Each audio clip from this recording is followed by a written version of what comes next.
It's our privilege tonight to have Mr. David Straight with us tonight.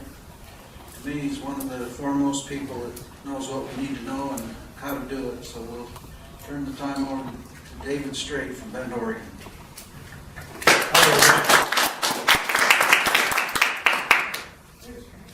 So can everybody hear? Oh, he's good. I heard it go up as I was talking.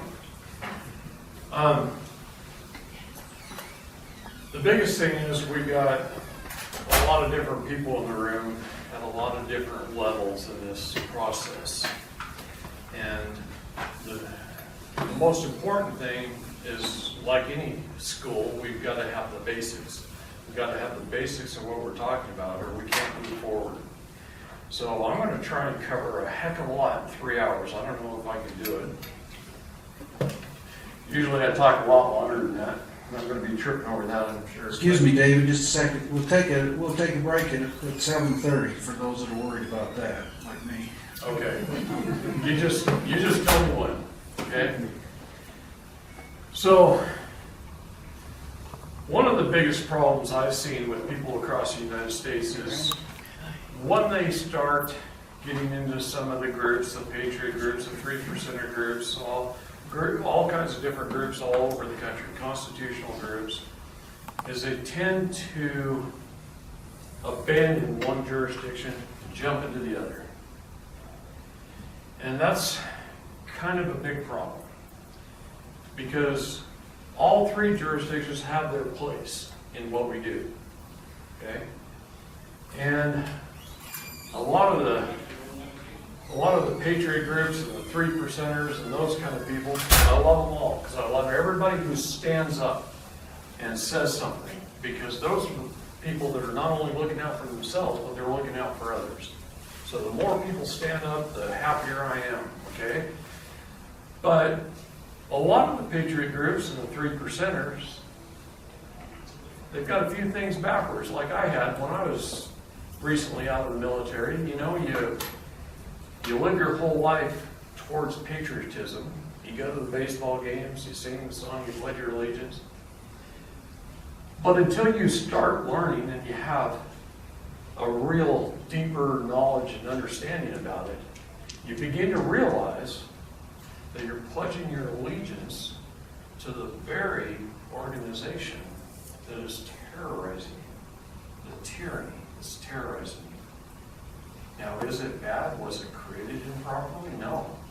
I believe our founding fathers were some of the most intelligent people in the world, and they taught us a lot. But I've asked hundreds of attorneys over the years and judges, what does the law mean? Where did its origins of the law come from? How did we arrive at this thing called law that holds its thumb down over us, makes us obey? Aren't we free in this country? How did we get to this point where everybody that I talk to is having a problem somewhere in their life? And I get some pretty crappy answers from attorneys and judges who you'd think would know what they're talking about, but they don't. One of the things, if you ever want to have some fun, go to some of the law schools, sit down with the administration, tell them you'd like to change careers and get your law degree, and ask them for a list of classes it takes to get a law degree, and then start analyzing those classes. 30% of them are electives. The rest is policy and procedures of the court, federal rules of civil procedure, federal rules of criminal procedure, how to pass the bar exam, and everything else is pretty much language classes. They call it legalese. They even have a word for it. And what you learn is it doesn't matter if you're in Japan speaking Japanese, or in Germany speaking German, or anywhere else in the world. It doesn't matter what the language is in each one of those countries.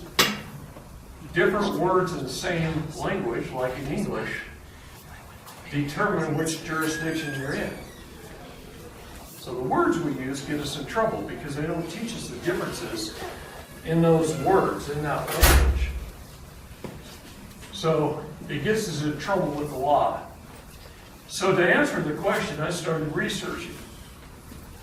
And in Genesis 1:26 through 28, God gave man dominion over the land and everything in it, the air and everything in it, and the water and everything in it.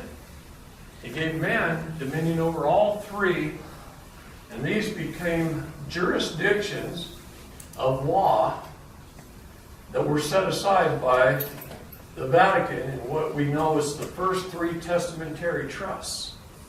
So in the first trust, the Vatican in 1455 set aside the jurisdiction of the land. And if you know anything about trusts and trust law, it's all ecclesiastical or canon law. It's the jurisdiction of the air that regulates trusts. So, in the jurisdiction of the land, they made King Ferdinand of Spain the trustee. And King Ferdinand was a good, honest man, good Christian man. And he said, no, I'm not going to accept it. It belongs to all mankind. God gave it to all mankind in Genesis 1. And so he passed a trusteeship to the jurisdiction of the land to mankind. All mankind in the world. That became known as common law because it was common to all of us. Okay? The jurisdiction of the air, the Vatican, they retained the trusteeship for themselves. They became the trustees of the jurisdiction of the air. And that became ecclesiastical law or canon law. Ecclesiastical law has to do with heaven and hell and lost souls and how to live righteously and not go to the devil and all kinds of things. But it also is trusts. So this is love thy neighbor and do no harm. This is trust law. The jurisdiction of the water, the trusteeship was given to the monarchies of Great Britain. It became known as the Crown Inc., the world's first corporation, the Crown Inc. Today, that is owned by the Queen of England and the Queen of Holland.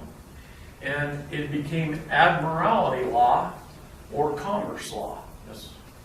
All the law that we operate in today, the UCC code, the USC code, the IRS code, all admiralty law.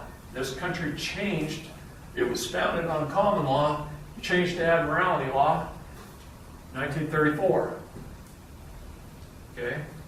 And then we adopted the UCC and other various forms of admiralty law. But that became contract law. There has to be a contract. Well, the problem is there's different types of contracts. And a true contract has to have 8 elements to the contract. Okay? But these attorneys, they'll do a contract that's really just a tacit agreement. And we'll talk about tacit agreement in a second. So, contract law, 3 testamentary trusts, set aside the first 3 jurisdictions. There's only 3 jurisdictions. The Bar Association uses the word jurisdiction to confuse the general public so you don't learn this. They'll say it's in the city's jurisdiction or the state's jurisdiction or the federal government's jurisdiction or some agency's jurisdiction. All they're really doing is replacing the word venue for the word jurisdiction. It's in the city's venue or it's in the county's venue. And I call them on it in court and they go, oh yeah, you're right. Why don't you just say it right the first time, right? So, juris means law. That's what that word means, law. Diction, what do you do with a diction? You look words up in the dictionary. Diction means words. The words you use determines the jurisdiction you're in. Okay? So, you can travel freely upon the roadways in your automobile or carriage with nothing more than your passport, and you have all the protection in the world. Your passport, if you pull your passport out, would be in the same pocket that this was in. If you pull your passport out, the very first paragraph of your passport says, the Secretary of State of the United States of America. Now, doesn't that person have a little more clout than your police officer? Okay? A little higher authority.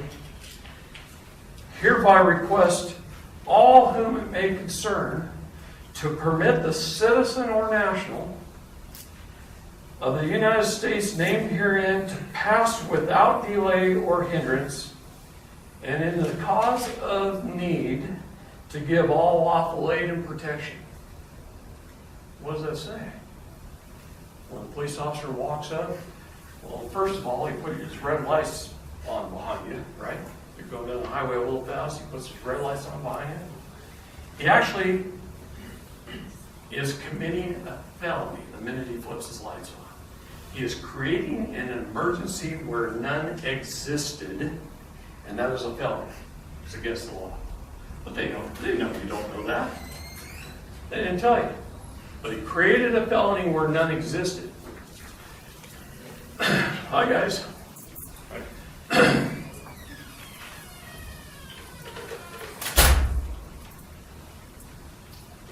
So, he walks up to the window, and you roll your window down, and he says, "Can I have your driver's license, proof of insurance, and registration?"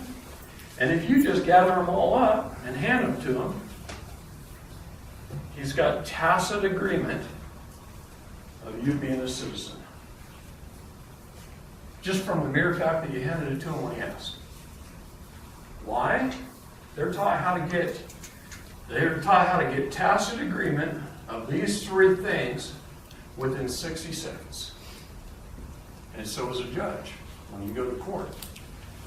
And I'll do the court version here in a minute. The word citizen means employee. You're offered a benefits package. See, after the Revolutionary War, the king said, those British soldiers who would like to stay will leave here on these shores to provide the free men of America with essential governmental services. They will be citizens of America. Citizens. Employees left to provide the free men with essential governmental services. Okay? The word person. Word person means entity or office of. Person was created by your birth certificate. So I'm going to tell you a little story about Mom. Mom walks into a foundling hospital. She's about ready to give birth. And all hospitals and churches in the United States were designated as foundling hospitals in 1912. The word foundling is a safe place to abandon a child. That's the word found. Happened in England. Everything that happens in this country happened in England about 100 years before. Is that F-O-U-N-D-L-I-N-G? It is. Perfect. So, the hospitals were designated as foundling hospitals. The mother walks in and she's declared indigent and a pauper. Kind of makes me mad a little bit when I talk about it. She goes through childbirth. All she wants to do is get home to her bed with her brand new baby, right? That's all she wants.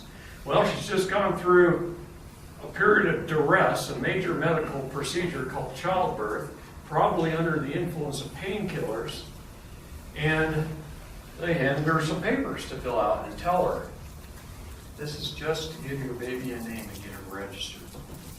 See? Well, Mom, under duress, signs it as an informant. An informant. The legal definition of the word informant is someone who gives up someone else to another. She just signed away title to her child, to the state. Does it have informant under the name when you sign it? It's on every birth certificate. Says you're signing as an informant? Sure. So it's the latest photos? Yep, that part of it. It's not all of them. Wait till I'm done. See how mad you get. Okay? So, it's sent to the Department of Human Resources, and registered, bonded, insured. A CUSIP number is created. A CUSIP number is an investment control number regulated by the Securities and Exchange Commission. It is on bond paper. They bonded it through a bank. So your birth certificate is a bond paper, and on the bottom of it somewhere there's usually a bank name, and the letters so small you can barely read them. And if you were born between 1933 and 1975, you were bonded for $630,000 and insured for $1 million the day you were registered at birth. Okay? If you were born after 1975, in 1975 they raised the amounts, you were bonded for $1 million and insured for $2 million. It doesn't end there. So maybe around age 5 you get a Social Security number. About the time you have to go to school, you need your Social Security number. Social Security number is also a CUSIP number, an investment control number regulated by the SEC. Okay? It's a subservient slave ID number, not the Social Security number. Social Security, the correct name for that is subservient slave. Okay? So they created another CUSIP number. Well, they created another bond and another insurance policy. Then you grow up, 17, sign up for registration. All boys anyway have been signing up for registration for a number of years, and some of them go into the military. So they receive a military ID number, which just so happens to be another CUSIP number. And in the military, you're bonded again, and your insurance is a $5 million policy this time because they plan on you getting knocked off. Okay? So who bonds you?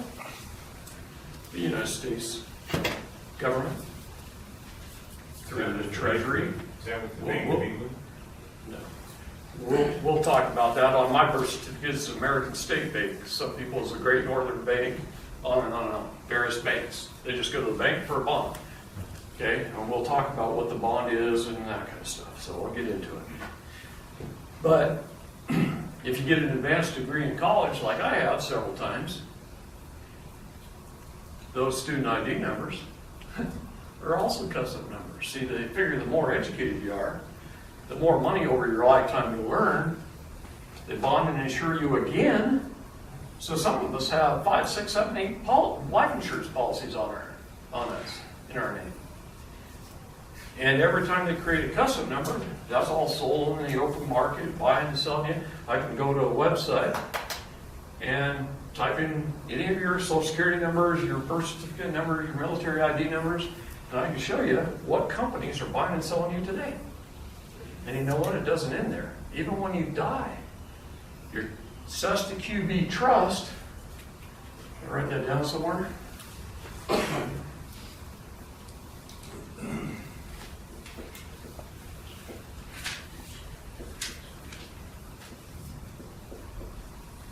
They call it, for short, they call it the PCT, the Public Charitable Trust, because we give it to the government in charity, I think. But anyway, so it's all bundled in the Cesta QB Trust. The first Cesta QB Trust Act was in the year 1666. 666, maybe? Anyway, it's the Cesta QB Trust Act. The United States adopted it in 1933. Okay? And everybody's birth got registered ever since. Bought and insured, sold on the open market. There's 3 ways the government can get at the money in that trust. And that trust lives on in perpetuity, forever and ever and ever. But something happens to it when they receive your death certificate. We'll talk about that in just a second. But it lives on in perpetuity. Now, I kind of lost my train of thought here for a second. So, anyway, with the Cesta QB Trust, we literally, every single person in this room is worth millions and millions of dollars. Now, up until a few years ago, I knew it existed because I read canon law. It talks all about it throughout canon law, all about Cesta QB Trust. I read the Cesta QB Trust Acts of 1666 and 1707, and you know, we've had all these acts over the years, and I've read them all. And so I knew about them. I knew they existed, but it was very difficult to prove. How does immigration, there's more people that bring in here to raise up their numbers? Well, I'm just curious. it does, but that's just a transfer of assets. See, because any United Nations country, all 174 of them, doesn't matter if you're in Canada or wherever, Australia, Japan, all 174 countries operate under the United Nations, and they all do the same thing now. They've all standardized. Okay? Even Iceland? No. Okay. Or Bulgaria, or there's, you know, 203 countries in the world, and 174 of them right now. So I'm amazed because it used to be in the 190 range, and a lot of countries like Iceland pulled out of it. They're getting wise. Bulgaria pulled out of it. So there's countries. Anybody got some air conditioning? I wore a way too warm a shirt, I guess. Woke up and saw it was raining. Anyway, all of us have this huge investment account. And I knew about it, but I didn't know how big it truly was. And my very first federal case was a young lady named Jamie Faye Cobat. And she's a grandmother and had an autistic son and went through a divorce, and her ex-husband happened to work for a police department as a mechanic and knew everybody in town, and later married the district attorney and was pretty connected, but he was kind of narcissistic, and he beat her up a few times and stuff, and she moved 3 hours away over the mountains, and she had an autistic son with him, and they had, you know, visitation rights back and forth and all that stuff. But over a period of about 10 or 12 years, he had 4 police reports against. She had 4 police reports against him for coming over her house, taking her son, beating her up, all kinds of stuff. One time, he kicked the door in at 2 o'clock in the morning, went right in the kid's bedroom, took the kid, put him in the car, started backing up. She runs out in her pajamas, she puts her hands on the trunk to stop the car. The table's not very good. But I didn't push any harder. Anyway, and he ran over with the car. Right over the top of her. She fell down and he just went right over the top of her. And because she was a single mom raising an autistic son, she was eligible for her Social Security, and she got Social Security benefits on him, and it was pre-SSI, they call it. And then she had gotten some TANF benefits, which are state food stamp benefits, and medical, because her son was going to the doctor all the time, you know. Anyway, after her ex-husband married the DA, they did something a little crooked. When the kid went to visit, they registered him for school. Not that he ever attended there. He went home. But they used the school registration as proof that the kid was living with him, and then found her for fraud for receiving those benefits when he was not in her house. Now, there's nothing illegal about what she did at all. I mean, I've checked all the laws on it. I've checked with the agencies on it. Nothing illegal. But her evidence, their attorneys, when they filed the motion to put her evidence in, the judge suppressed it.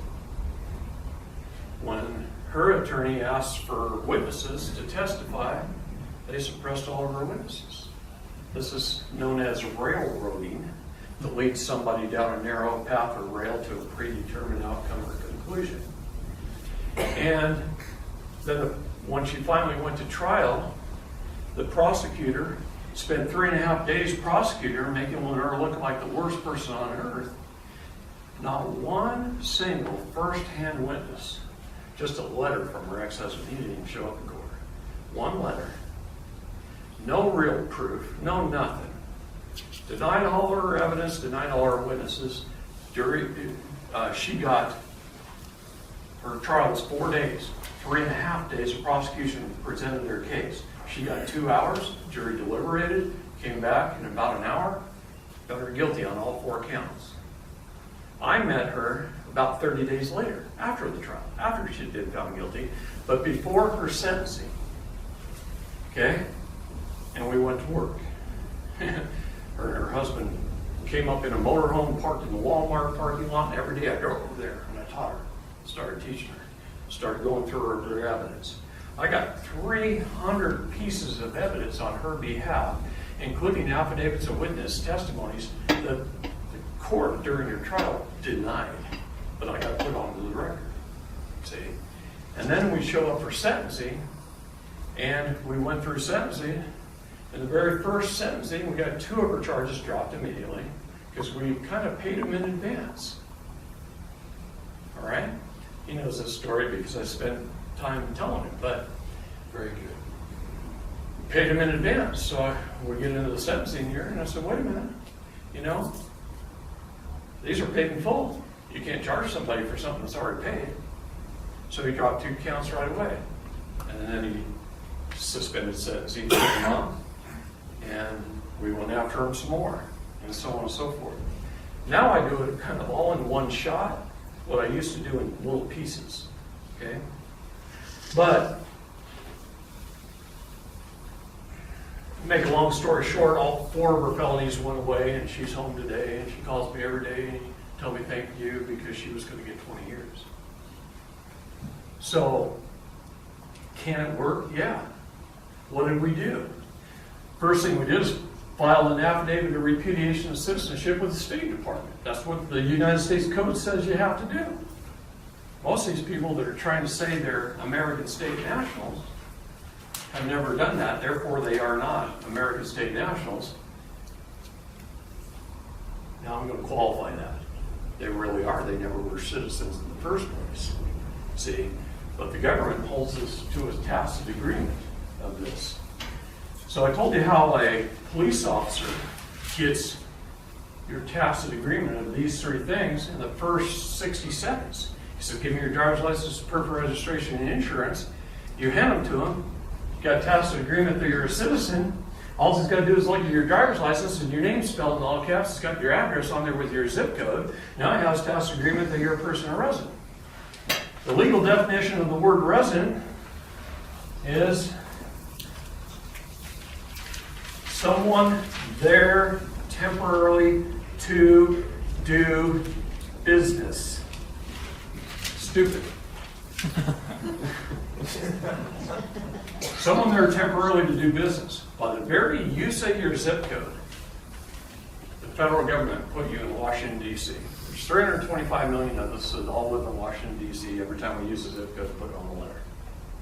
We just reside, as you guys are, in Utah, temporarily to do business. So now they have full jurisdiction over you. There's nothing you can do about it. You were about to say the 3 ways that they can take the money. I know. Okay. Thank you for reminding me. The 3 ways they take the money: they find you guilty of a misdemeanor or felony. They can get at your money.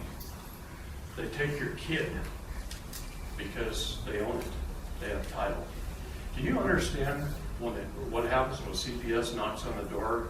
They've got a couple of police officers, sometimes in California, a SWAT team, and they kick your door in, and they walk in and they steal your child. 99 times out of 100, they don't even have a warrant. And even if they did have a warrant, it's an invalid warrant. Why? Because our Constitution says it must be from an Article 1 or an Article 3 court.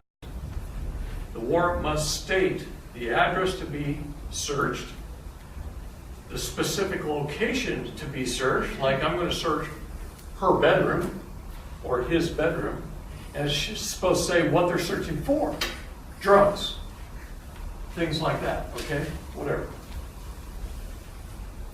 And that ain't even good enough. It's supposed to be backed up by a sworn affidavit or claim sworn under the penalty of perjury or a sworn testimony in a court of law under the penalty of perjury, and then it's a valid warrant. They show up with something that's about as good as a blank piece of paper. Doesn't mean diddly squat in the law, and they hand it to you and they just walk in the door. You don't even get a chance to read it, right? No, you're supposed to have time to read it too, in full. They're supposed to wait for you, but do they? No. And I guarantee it's not even from a de jure court. There's only two de jure courts. State Supreme Court, Federal Supreme Court, Article 1 Court, and Article 3 Court. That's it. All these other courthouses are all privately owned corporations. In fact, the one here in Cache County, there's 7 counties, all owned by the same guy. The headquarters of the corporation is in Ogden, Utah. You call it government? Really? Okay. What is the police force? I hope somebody in here is an attorney or a prosecutor or a judge or a state legislature, because I love standing in front of the state legislatures. I've spoken at the state capitals, several of them, and letting them know the bullshit that we're under. And I don't mean to cuss, but I get kind of mad once you've studied as much as I do and you really learn the true amount of the fraud. We haven't had a de jure government in this country since March 22nd of 1861. In fact, really just a little bit before that, when a gentleman named Abe Lincoln took office.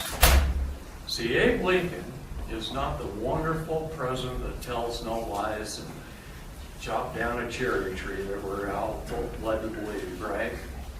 An honest Abe.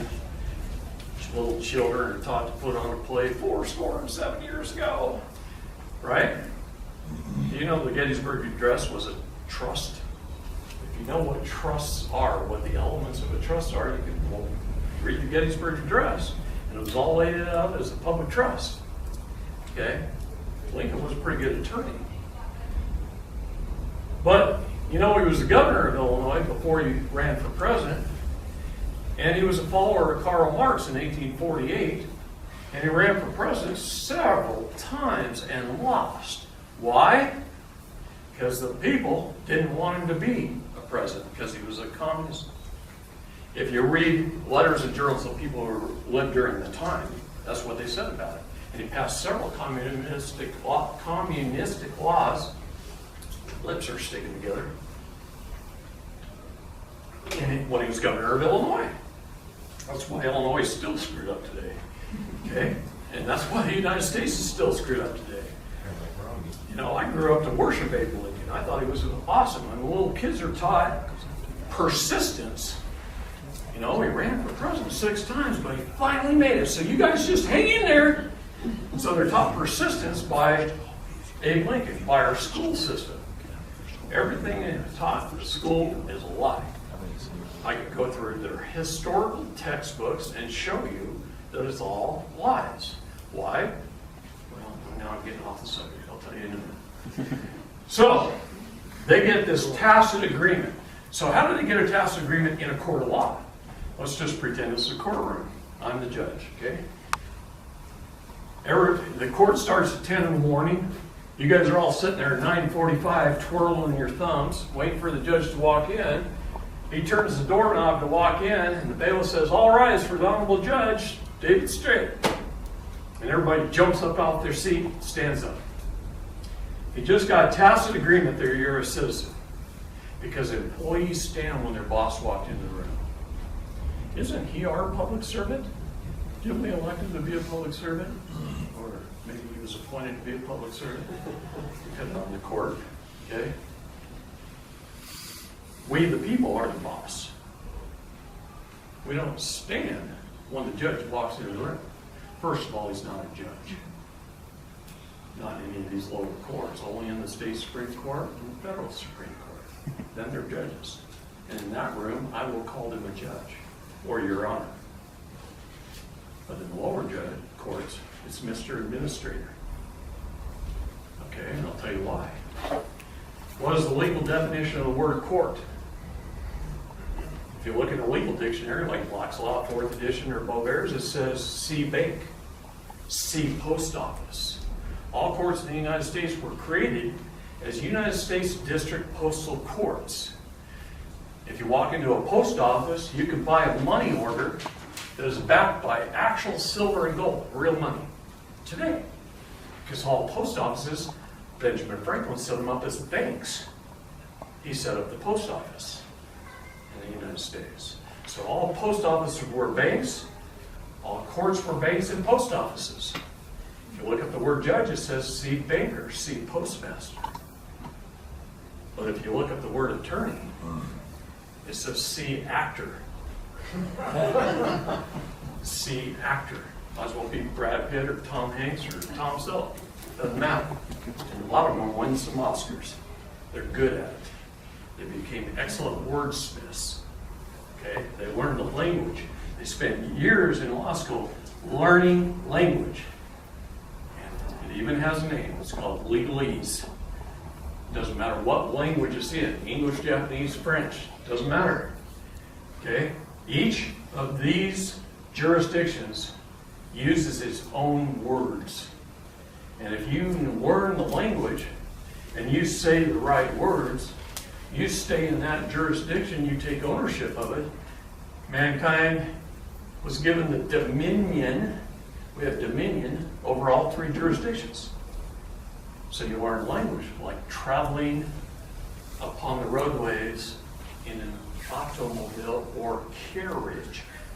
A car, the word car is short for carriage. That is this jurisdiction. What is this one? I'm driving or operating a motor vehicle. Now, who has to have a driver's license? Anybody know who has to have a driver's license? I know you do. You've taken this class before a couple of times.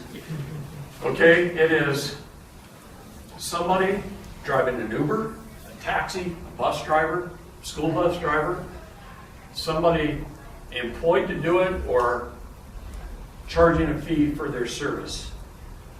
Hauling passengers for hire is what they call it in law. Passengers for hire.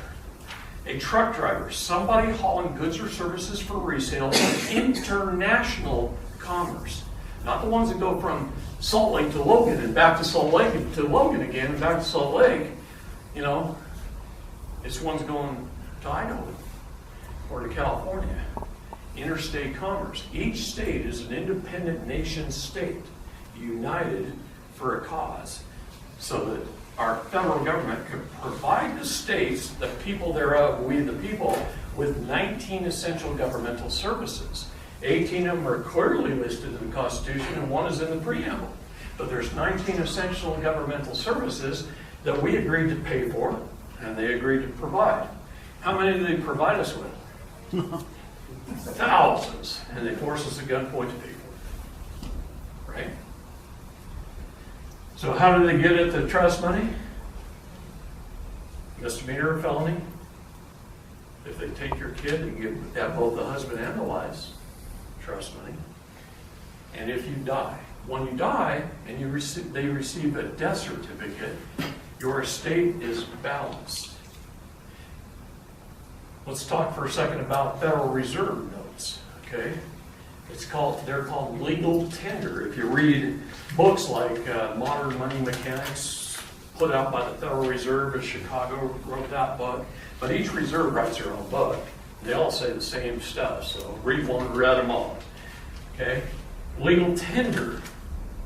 Tender does not pay a debt. It tenders it to a later date. All debts are kept track of. The banks keep track. The Federal Reserve gets a statement. It gets attached to your custom numbers. When you die and they receive a death certificate, the estate is settled. All your debts are finally paid.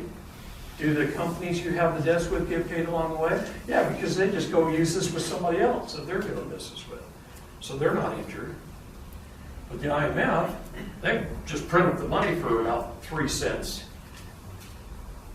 And it goes on their books, and your estate gets settled. So the millions of dollars that you have in the QV trust by the time you die, that gets balanced out. It's a balance sheet.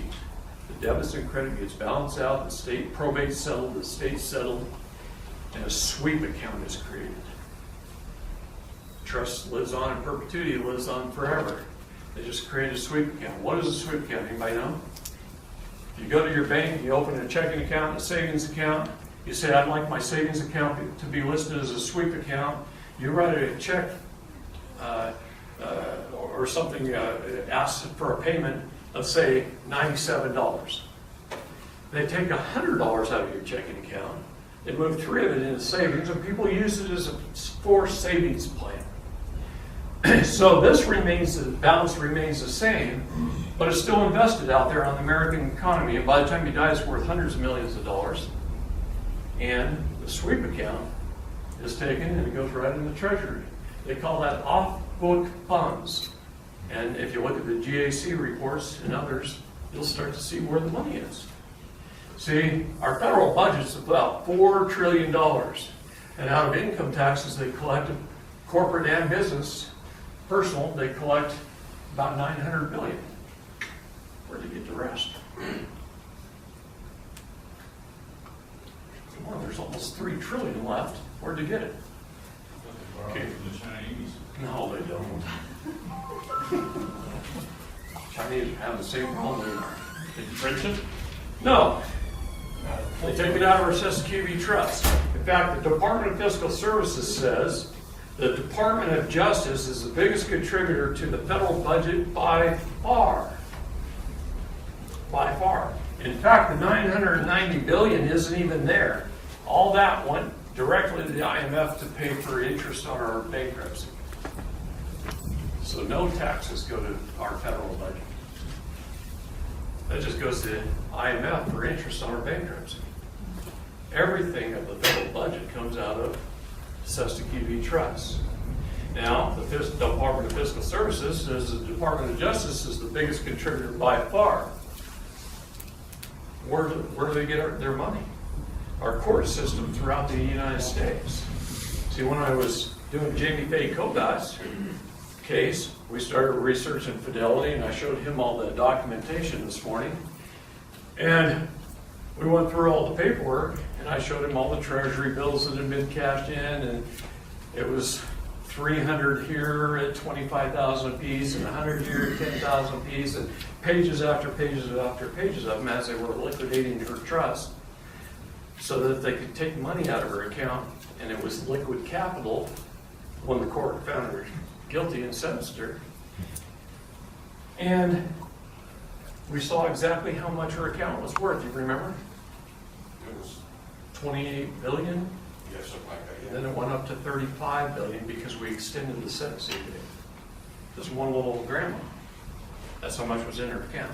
But see, that $630,000 note, and then the $1 million note on the Social Security, and then she got a degree, another $1 million. Those bonds, over a long period of time of 50 plus years, kept growing and growing and growing and growing and growing and growing and growing. United States Treasury bonds is the full faith and credit of the United States government based upon each one of our labor. We're the subservient slaves.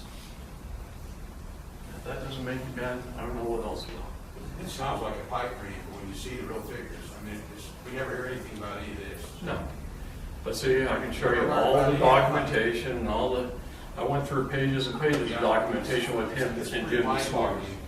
So We need to confront some of our leaders about some of this stuff and show them we know what the hell's going on, because, what does it say, the suck's got the true sense. Well, you don't think they all know? A lot of them don't know. no, here's the thing. If you're going to pull off a con on somebody, let's say you're one of the council of 13, and you're going to pull off a con on somebody, or a large group of people, let's just say it takes 50 people that you've got to hire to pull off that con. If you told them what the entire con is, they're not going to do it. Why? Because people are basically good, honest, moral people. That's been my experience throughout my lifetime. Most of you guys are good, honest, moral people. There's a few of them you got to question, but I'm kidding. But anyway, they are. So if you told them what the con was and that you're going to be ripping off a whole bunch of people, they'd all quit and go home and nobody'd do it. But if you compartmentalize them and you give the police officer his little job duties, and you give the court clerk their little job duty, and the county somebody their little job duty, and the judge a little job duty, and the attorney's a little job duty, and so on and so forth, right up through your state legislature. Now all of a sudden you have all of them who can go to work every day, get their paycheck, go home at night, smile with their kids, and sleep well, and go back to work the next day because they don't know the big picture of the con. And let me tell you something, the government hides everything in plain sight. Everything. They publish everything. But they'll publish a little bit here, and there's one piece of the puzzle, and a little bit here. And as Edward Mandell House wrote, because he's the one who thought up this plan between 1912 and 1933 and pulled it off over 3 different presidents. As he came right out and said, only 1 in a million will ever learn it. And then we have plausible deniability. Because we did it over several administrations, several presidents, several this, several that. There wasn't any one person responsible. Well, except for Edward Mandell House. So you know what he did?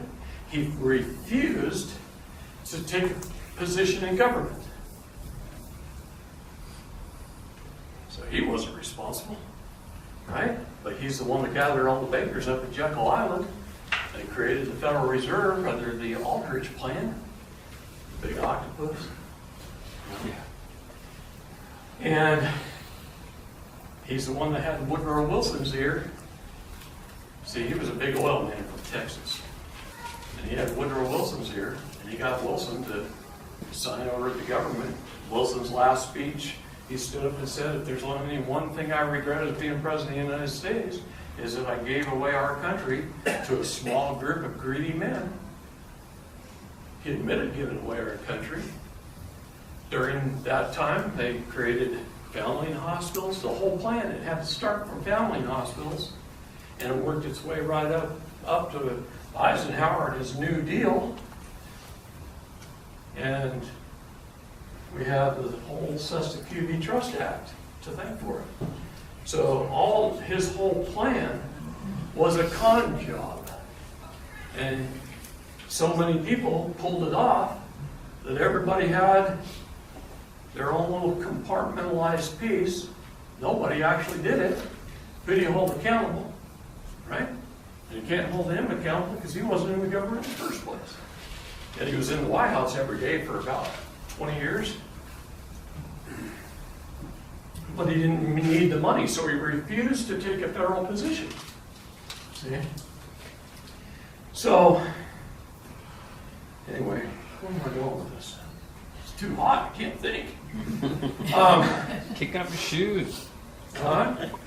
Take off my shoes? Yeah, cool out. You don't think these insulated hunting boots are making me sweat? So Genesis 2:7.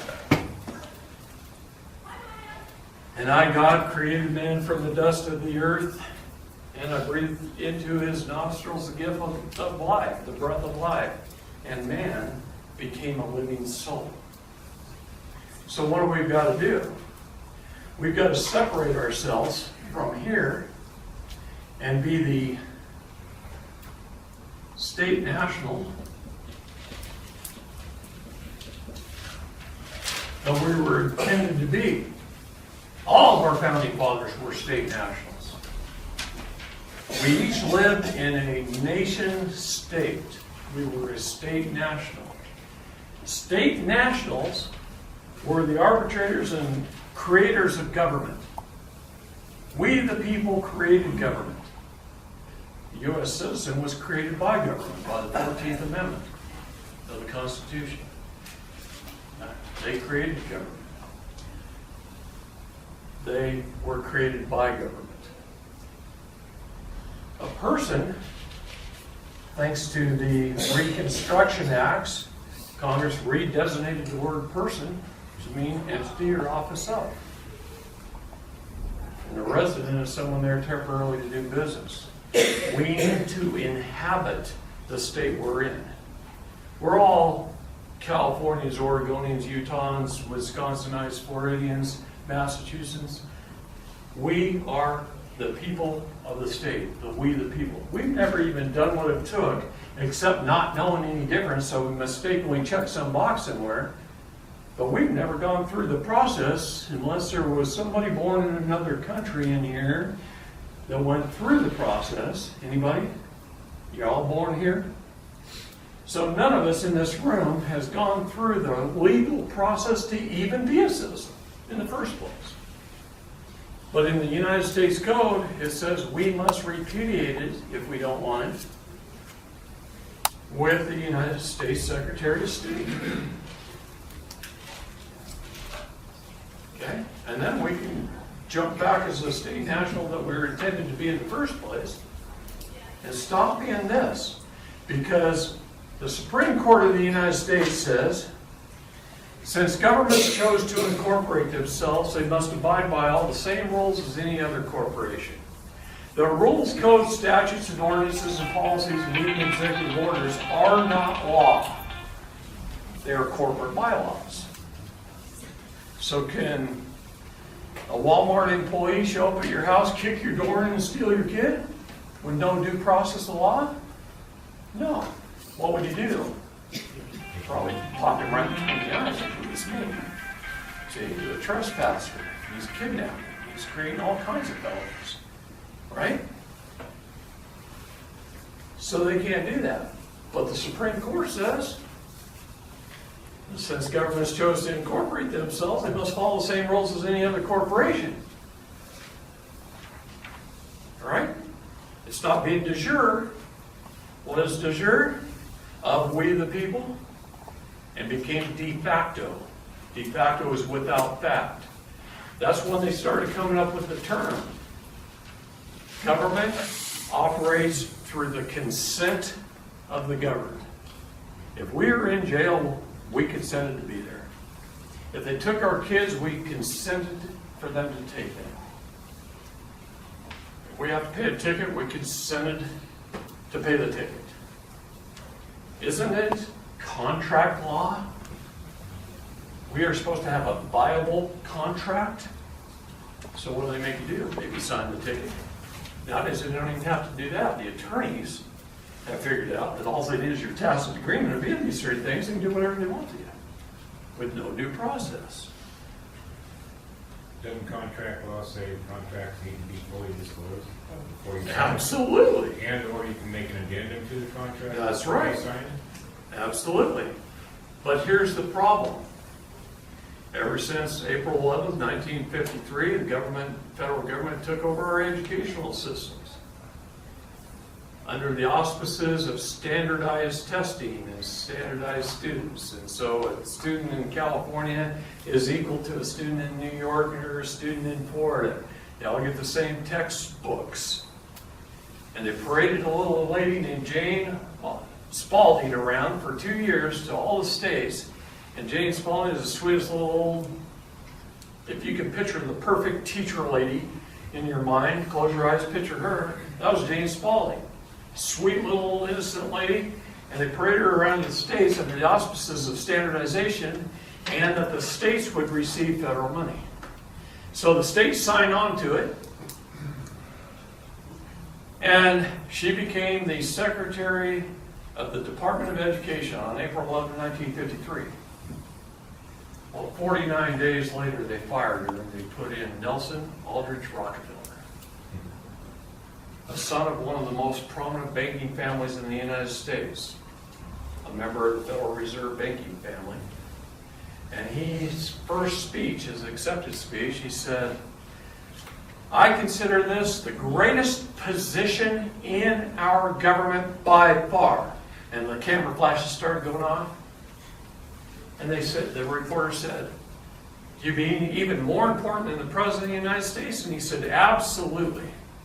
He said, "You give me one generation, and I'll change the minds, and therefore the direction of the world."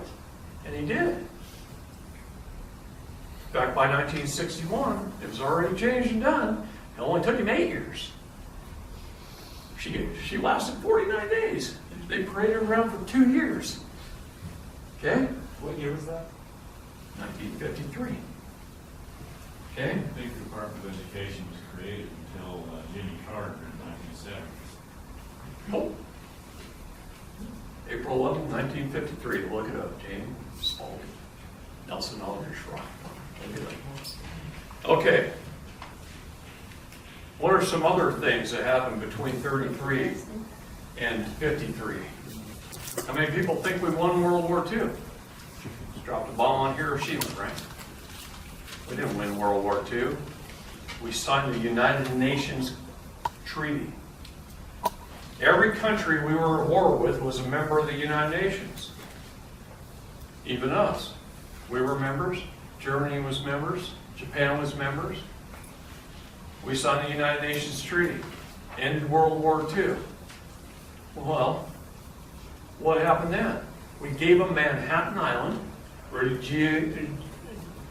can say his last name, Giuliani, stands up on camera and he says, I don't have any control over Manhattan Island, just the rest of New York City. Manhattan Island is owned by the United Nations. So it's 50 miles on each side of the Mexican border. 50 miles on each side. How did we give away 50 miles of Mexican land? Were you below them? That didn't cover that side of the border. That's true. Okay, how did we give it away? Because they were a United Nations country too, and they signed on to it.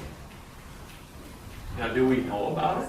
No, because no event has really happened in that area to know it. But in 2011, Twin Towers, New York City learned how little control they had over Manhattan Island. Okay. New York City learned a big lesson that day. Okay? So when you learn history, you start to put the pieces of the puzzle together. And when you learn history and fight the law and the courts. I was listening to Alex Jones the other day, and he said all that immigration is all through the United Nations.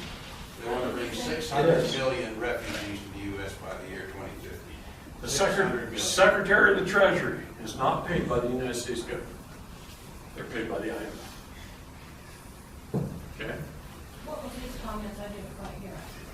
I said that according to Alex Jones, all this UN stuff, they want to bring 600 million refugees to the U.S. by 2050. I don't think things are going to stay together that long, but this immigration deal, Dave Hodges, they're training down in El Salvador. You look at these groups that are coming, a lot of the guys are all military age. When you couldn't buy 22 shells, Obama was stockpiling billions of rounds of ammo to give to these. Remember him bragging about having an army as big as the U.S. Army, civilian? Well, that's what they're doing, and you need to show them that picture you showed me about Gitmo since Trump got in. Trump spent millions of dollars at Gitmo, and there's the big thing against Kavanaugh, they asked him about military tribunals. And already they're throwing him into Gitmo because the courts are corrupt, what he's saying. They can get him for treason, and Hillary can go down, be thrown in there and seize all her assets, and end of story. We don't have to deal with any courts or Ninth Circuit Court of Appeals or attorneys. But at 600 million, they want to bring in the U.S. if they have their way. 600 million. Yeah. So you think this immigration is going to go away? It's not about helping the kids in that. It's about destroying America. Yeah. We're onto the bastards. That's what it comes down to. In December, right before President Trump's inauguration, that is an aerial picture of the buildings at Guantanamo Bay, Cuba. That's the picture today. See how much construction has gone on down there? They've already put in 3,000 pedophiles in that prison. I've heard that they got the latest hospital in the world. Huge. I got a friend that's down there right now. He was telling me about it, and I had to do some research. That's just what I do, but That's incredible. Some of the stuff. This gentleman has got some powerful information. A lot of documentation, huh? We were Yes, going sir. through documentation Yes, for sir. hours this morning. I was just throwing it out there too. Well, it's part of the true set is free. We do not realize how powerful those words are. Even that one about the DNC that you talked about, where about Constitution and stuff. You really want to bring that subject to us? Yes, I do. I want to confuse, I want to confuse them with the facts, not hearsay. Okay, all right.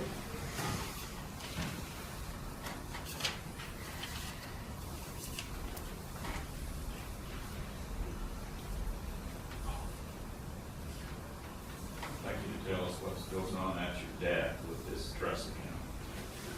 At your death, Yeah, did I not cover that? you did, but The sweep account and so created so that just goes- funds government.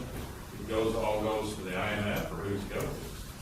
Goes into the United States Treasury's General Fund. And the books are kept on the GAC, which is an off-book registry.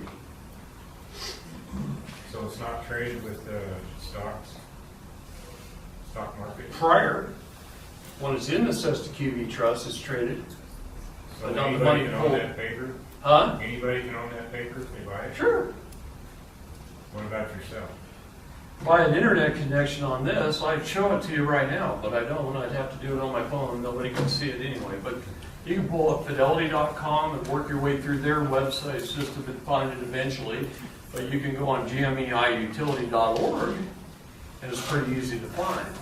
All you do is hit the little magnifying glass in the upper right-hand corner, and it pulls up a little search box, and it says search for an LEI, and you type in your social security number or your birth certificate number or your military ID number, and it'll pull up a whole list of companies. I pulled it up for him. He can verify what I'm Blows saying. you away. You think this is all hearsay, and then he shows you the whole hard fact. You think we've been had like nothing we've ever could imagine. I mean, Okay? And you can pull up a whole list of companies that are buying and selling you today. Ever since your birth certificate was created, you've been sold through United States Treasury bonds. See, the minute they bond you with that bank, all that means is they're creating, if you're born since 75, they're creating $1 million of United States Treasury bonds. And those are available now for sale. Every child that's born. Another $1 million is available for sale. They just create treasury bonds. And any grandmother or company, usually it's companies. Go ahead.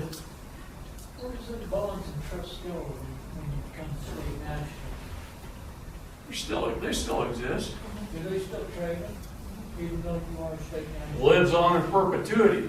I could pull up my dead father and my dead wife's father, and I can show you how that they are being traded today. I can put their social security numbers in.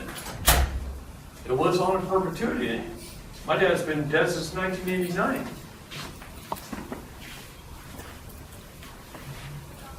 Not only that, I can make it even worse for you if you want. We're getting, okay, we're getting, going from one thing to the Yes, we are, a little bit. Yeah. I don't know. So what was it? We're searching. Well, I would search for Guantanamo Yeah. pictures. I thought I ended that. So, I get all this. We've been had. How do we become a state national? Affidavit of, hi, Oh, two old friends, is that mine? that one's for you. All right. So, yeah, we've been had big time. Where do we go from here? What do we do? To become a state national, I believe there's 3 documentations you should do. Why do I believe in 3? 3 is everything in the law. The rule of 3 matters in everything you do in the law. A judge can ask you something 3 times. You've got to tell a judge something 3 times. 3 pieces of documentation previously done in the law. Let's talk about that. Let's get rid of this stuff.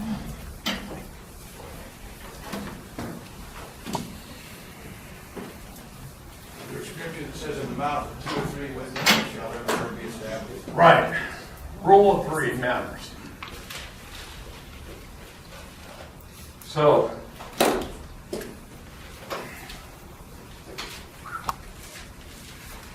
I'm getting off track pretty easy. It's a problem with 3-hour classes. I can cram so much into you when you talk for 16 weeks.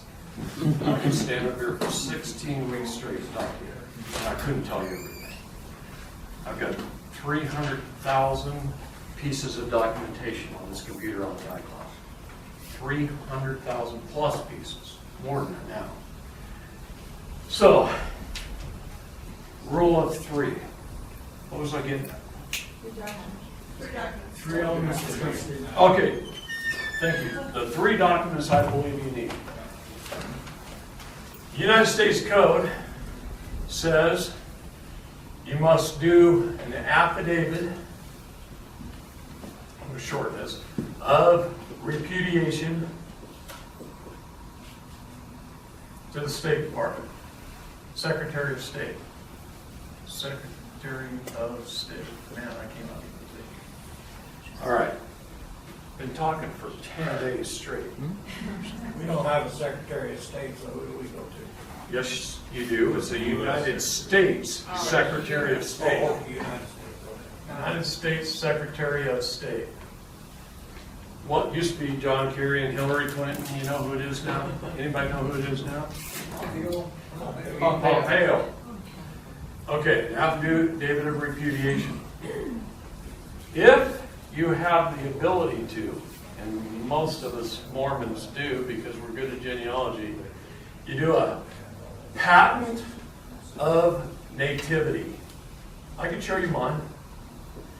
All you're trying to do is show that your lineage existed in this country, and you only need one line to do it, to show that your lineage existed in this country before government was formed in this country. You've been here longer than they had. So you have priority. Then a deed of reconveyance.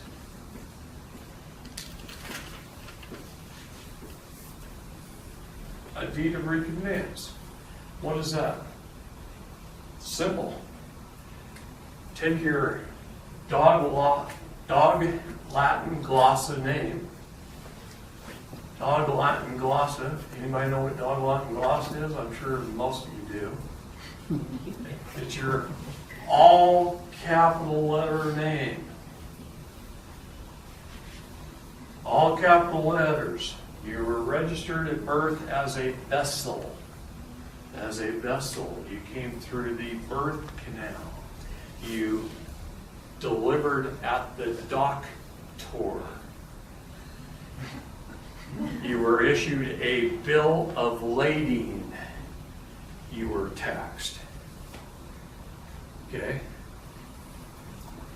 You think our federal government is trying to hide the fact that we are in admiralty jurisdiction?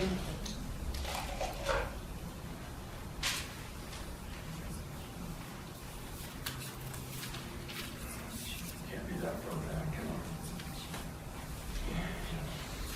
on. Time marches on, doesn't it?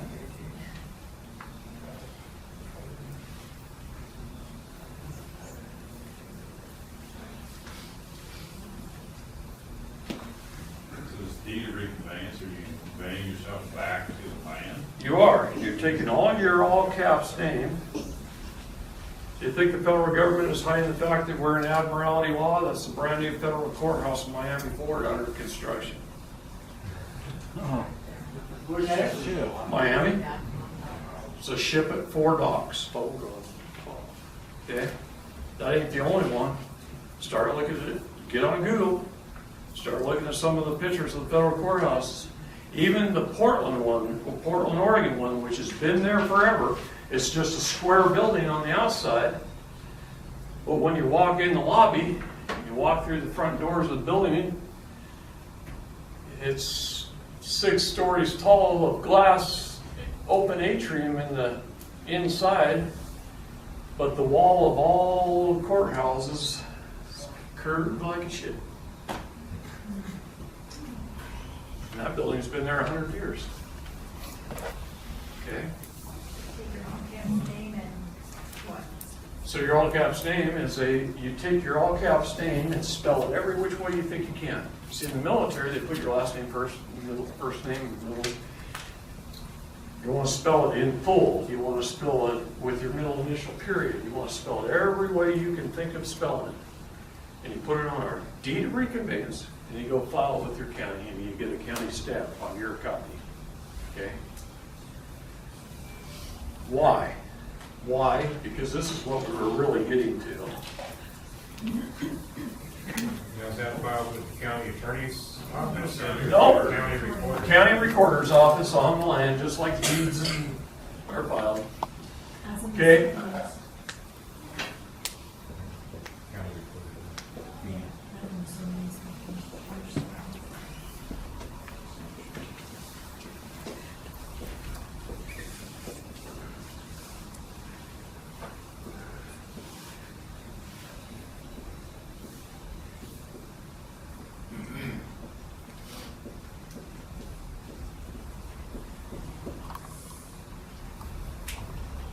You might laugh when I tell you that that's the four most important words in the law. Anybody laughed yet? That's the four most important words in the law. Why? Because through tacit agreement, they first presume that you're a citizen, a person, and a resident as CPR, because we all need it when they're done. Okay? Then they assume you were a drug dealer when you were not, or you were speeding when you were not, or you beat your kid when you didn't, or whatever the case may be. They're making an assumption of guilt. Then they base it all on hearsay. And the American Bar Association has a nice little motto. If you read their journal, every once in a while they just throw it down in the little lower left-hand corner. And it says, no fact or truth shall be tried in court.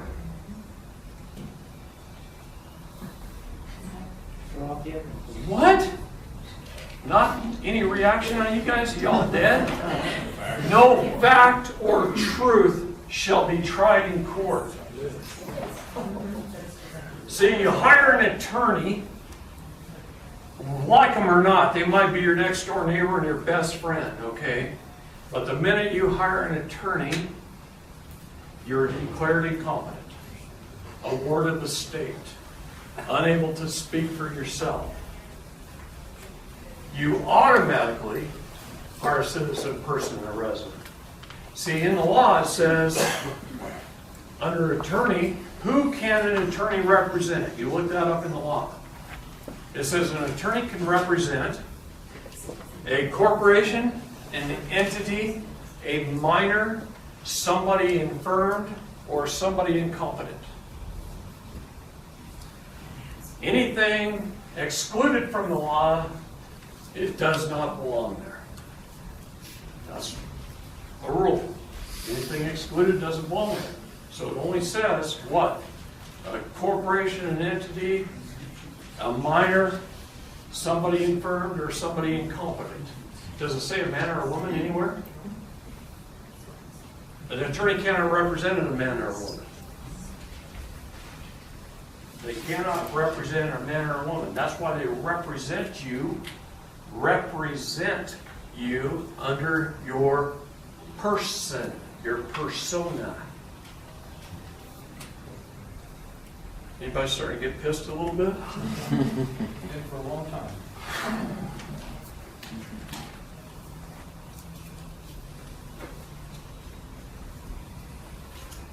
Let's talk about Jamie's nephew. About a year after I saved her life, and she didn't have to go to 20 years in prison, I get a call from her nephew. Jamie hadn't seen her nephew in a couple of years. That weekend, she happened to go to the family reunion. She heard his story of what happened. And she said, you better call David tonight. He had court on Monday morning. The family reunion was that weekend. Nathan was a young man, fairly recently married, had 2 young babies, about 10 years out of high school. He had a good job, rented a nice little house in town, nice car, and he went to Safeway. And while he was in Safeway, he ran into 2 old friends from high school he hadn't seen in 10 years. And he said, "Hey, why don't you come over to our house tonight? We'll have a beer." They were beer drinkers. "We'll have a beer and catch up." And these 2 friends showed up pretty well toasted. And then when they walked through the door, the good host Nathan hands them another one. And one of them was about this tall, and the other one was bigger than him. And he's a pretty big guy. And they kind of got a little belligerent with each other, and Nathan said, "You know, I haven't seen you guys in 10 years. If you're going to act like that around my wife and my kids are sleeping in the back, I suggest you just leave." And they walked out the door. They went to their car. The little one got in the passenger side. The big one, now he goes back in Nathan's house, and he walks up to Nathan, and he grabs him by the throat, and he holds him up against the wall. Nathan's a concealed weapons permit holder. He reaches back behind, and he goes like that, and the big guy saw it, grabbed his wrist, and just held it up in the air. Right? Well, he choked Nathan out. So he choked Nathan. Nathan passed out. Nathan falls on the floor. His wife's screaming. He runs out the door, and they leave, and they go home. Nathan wakes up. Takes about 12 minutes. Nathan wakes up, and they call the police. And his wife makes a big mistake. Not Nathan. His wife did. She took his holster off, took his gun, puts it in the bed. I think it's better if she didn't tell the police that. So when the police come over their house, take their statements, go to arrest the other 2 kids, which aren't kids, in their mid-20s, and the subject of the gun came up. So now they go back to his house and they arrest him. We have this governor in Oregon, Brown, flush Brown down. That's the motto in Oregon. Flush Brown down. November 6th, flush her down. Anyway, she's terrible. She's liberal. She's terrible, terrible, terrible person. She's done nothing but raise taxes. And the only reason she's in office at all is she was a Secretary of State, and our governor got impeached, so because of his girlfriend, and Brown got put into office, and now this is the first election, and she's trying to get elected. Hope not. But anyway, her theory is, I'd like to have all the guns, so any crime that involves a gun in any way, shape, or form, let's punish the hell out of them, okay, whether it's right or wrong. So Nathan gets every charge in the book thrown at him. So I talked to Nathan for about an hour and a half at 11 o'clock at night, and his trial starts at 10 in the morning. I get off the phone at midnight, I call Jamie. I said, "Jamie, his wife is not going to let him fire his attorney. She refuses to let him fire his attorney. I've got him talked into it. Well, she won't do it. So we got a jurisdictional problem right here. Okay? I said, here's what I want you to do. You show up at the courthouse an hour early. I'm going to have Nathan call his attorney first thing in the morning, bright and early, and ask her to show up early. And you're going to have a meeting with her." And I wrote some code down, telling Jamie what to do with this attorney, how to hold this attorney accountable if she does not do what we tell her to do, because the wife's not going to let us fire her. Okay? So we've got to instruct the attorney to do what she's supposed to do. Now normally, the prosecutor would present their case, she'd sit on her butt and say nothing and not object, not say here, say not, we refute that, nothing. Let's just see what happens with the prosecution, and then we get to present our side of the story. Oh, wow. Talk about hang anybody. If an attorney ever says that to you, just shoot them. Because they're going to put you in jail. You must, at the time, the prosecutor can stand up and lie. He can lie, and he can lie, and he can lie. And if your attorney doesn't object, those lies become the truth. They become fact upon the record. And you get hung based upon lies and hearsay. Because did they have any first-hand witnesses? The officer shows up 20 minutes later, an hour later maybe, took a statement. Is he a first-hand witness? He's the only one that stood up on the stand and testified. No first-hand witnesses. No corroborating witnesses. Denied some of his evidence. Denied any character witnesses. It's called railroading. Lead down a narrow path of rail to a predetermined outcome or conclusion. That way their conviction rates, and they get rewarded based on conviction rates. So their conviction rates are 97% on the average. Is that even possible? Is there anything? You ever play any sports where you win 97% of the time, every time? They load you up with all kinds of accusations and allegations, and then they make you plea out because you're taking the death that you're going to serve 30 years. And the plea agreement is basically their stack.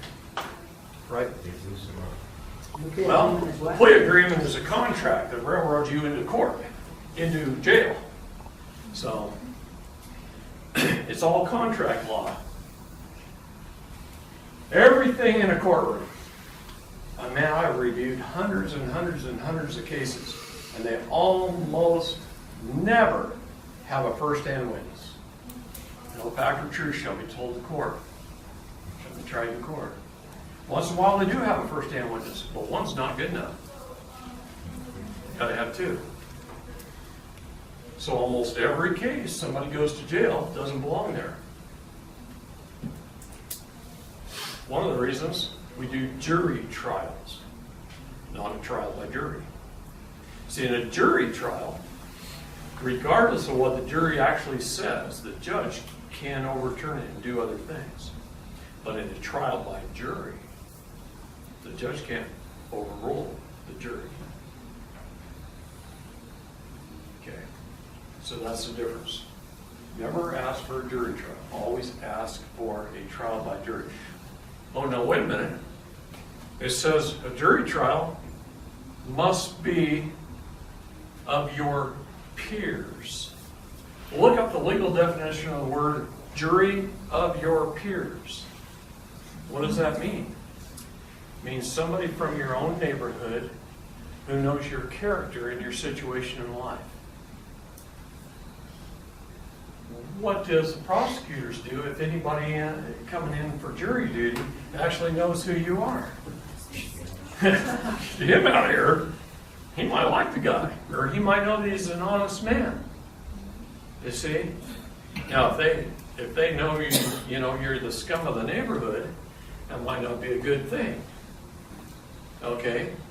But if you're an average human being, a jury of your peers is going to judge you based on what you did and if there was any background reason for it. Maybe your home just burned down and you lost your wife and your dog and your job. Sounds like a country song. But they know that you just went through some circumstances that maybe that's the reason you did what you did. I'm not going to say what it was, but it could have been anything. I could have made about 25 things up there. So the word previously, that is where you come back to those three documents. Because anything you can previously done, if they say, they move along and say they have tacit agreement of you being a citizen, a person, and a resident, and you can say, hold on, Judge, before we get started, there's a little bit of housekeeping to do. So you can't presume that I'm a citizen, a person, or resident because I have previously filed this affidavit with the Secretary of State.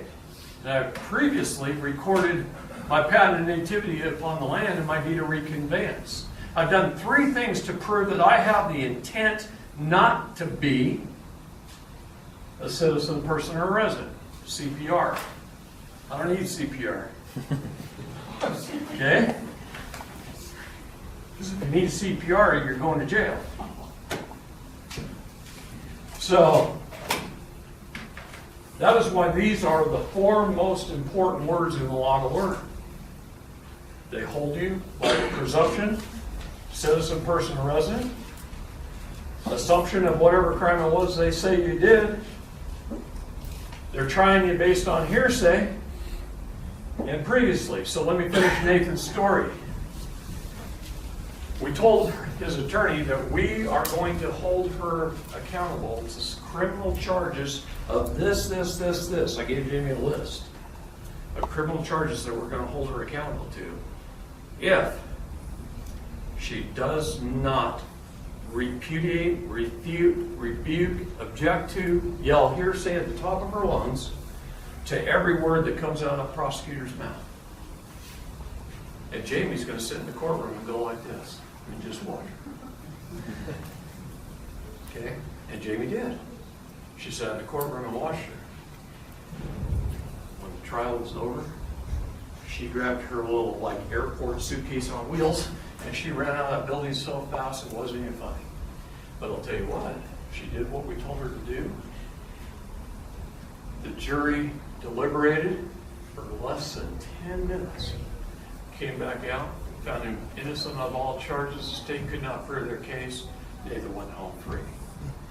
Now it's hard to force an attorney to do some of that stuff. You got to kind of scare the living daylights out of them by knowing what you're talking about. And most of us can't come up with that quick. And I understand that. Almost nobody can. It's hard. But, you know what Nathan's closing arguments was? I'm innocent, I didn't do it, and none of her statements were true. He sits down. That was it. They dismiss the jury. Jury comes back less than 10 minutes, finds him innocent, he goes home. So if you can speak up, stand upon your own 2 feet, and yell hearsay, hearsay, hearsay, I object, I repudiate that, I refute that. Go ahead. Did he ever get his weapon back? Yeah. Well, we did. Got everything back. But here's the deal. You have to have the strength to do that. You got to stand firm. And you have to establish a couple of things that we're going to talk about next. You have to stand upon 2 rights that you have, that we all have, before you can establish your status, standing, and determine your jurisdiction.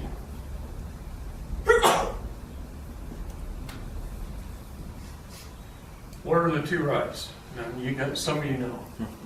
Went through that class last week and just about killed me. The foundational cornerstone right every one of us have, and without it we have no others, is we have the right of self-determination. It is known as our foundational cornerstone right. It's up to us to determine our status, standing, and jurisdiction, not anybody else's. It's our beliefs that matter to us. It's how we feel that matters to us. Okay? What's the second one? In this country, we have the right of redress of grievances, and what that means is, when we go to one of our public servants and we bitch and complain about what's happening and what's going on, they're not supposed to hold us accountable to those statements that we make at that time. It's called a peaceful protest. And we have the right to say how we feel. Okay? So that's our second right. If you could stand firmly upon those 2 rights, then you can go right into status. What is status? You're either a citizen or a national of the United States, all defined in U.S. Title 8, status of a citizen or a national, or you're a state national or a state citizen. What is the difference? If I run for office, if I'm a state national and I decide to run for office as a public servant, maybe I want to run for sheriff, and I want to run for office, then the minute I take office and swear the oath, then I'm a state citizen. I'm an employee of government, a public servant of government. But when I leave office and I step back into the private world, then I'm a state national. And the same with our federal government. You can be either one. All four are listed in the United States Code Section 8. Okay? What is standing? Have you ever heard the words, all persons are equal in the law? It doesn't matter if you're rich or poor, young or old. All persons are equal. Why? Because the word person means entity. What's an entity? They're dead. You ever seen an animal on the side of the road get up and walk away? I mean, he's dead. So everybody in the courtroom is dead. They're all treated the same. But when a man or a woman walks into the courtroom alive, sui juris, of one's own right, he's the one woman standing. Now you've established your standing. That, and plus that equals that on the land. Common law. You just became a commoner. A we the people. A free man. All you got to do, stand upon two rights, establish your status, standing jurisdiction, and you're free. So the Supreme Court has started to talk about this. What does the Supreme Court say? It says governments chose to incorporate themselves. They must abide by the same rules as any other corporation. The rules, codes, statutes, ordinances, policies, and even executive orders are not law. If you don't believe me, what's the Constitution say? The Constitution, which usurped the Articles of Confederation, what's it say? It says that, come on, I can't believe not one of you can come up with that. Supremacy clause or Hmm? the supremacy clause? Is that what you're looking for? The Supremacy Clause? Is that what you're asking about? No. So Supremacy Clause just says federal rights exceed states' rights. Okay? But the Constitution says, I told you this morning, that's not very long ago. I told you a few days ago.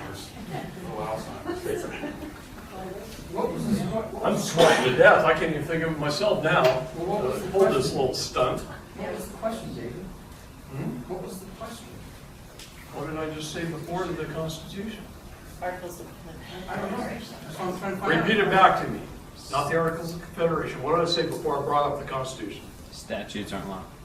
The rules, codes, statutes, and ordinances are not law. The Constitution says only Congress can make laws. Okay, now I have a question for you. Why does every act of Congress since 1861 have a line in it that says, this act shall not affect any rights thus previously established? Because Congress can't pass any ex post facto laws. Our government is de facto when they chose to incorporate themselves. So Congress hasn't passed a law since 1861. They've passed corporate bylaws called statutes. Okay? And then the Supreme Court says that in multiple cases. Hundreds of cases. Hale versus Ankles, the most reviewed case in history. Happened in 1906 and has been upheld by courts throughout this country 1,600 times or more. In fact, every document that I file has quotes out of Hale versus Henkel, among hundreds of others. Okay? Only Congress can make law. But Congress, in every act of Congress, says, come on, I just told you. This act shall not affect any rights thus previously established. What about legislatures From the, in the states? what do you call it? The state of Utah or California or Oregon. That's a corporate entity.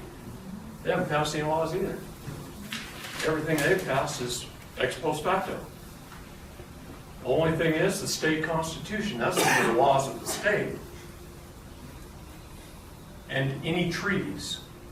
States that came into the Union after 1861, are they any different than the other states? They could have been. But in order for them to get federal money, the federal government's held them at gunpoint just like they've held us at gunpoint. You want federal money, you incorporate and you do things this way. See, our government was created as a bottom-up government. The townships and parishes, the cities, the counties, the states, and then the federal government was only supposed to provide us with 19 essential governmental services, and that's all we agreed to pay for. But it got flipped on its head. And now the federal government controls everything. They control the states, they control the counties, they control the cities, they control our school districts, they control everything. See? David, can that be beat with the, I want to call it the supremacy clause, but I'm not sure that's right. Anyway, when we come in, when each state comes in to the Union, they are to be held, they are to... All on equal footing. Yes, thank you. Yeah. So it doesn't matter when they came in. Any state that comes in tomorrow, let's just say they make Puerto Rico a state. It comes in on equal footing with Virginia, which was the first state, and Massachusetts, which was the second. So And on and on and on and on and on. So it can be beat with that process if we choose to do it. Absolutely right. We can actually create, start in every county, there's only 3,400 and some counties in the entire United States, and create your de jure county government. And there's a process you go through, and it's not hard. You're run an ad for 21 days, saying on this date, which must be at least 30 days away,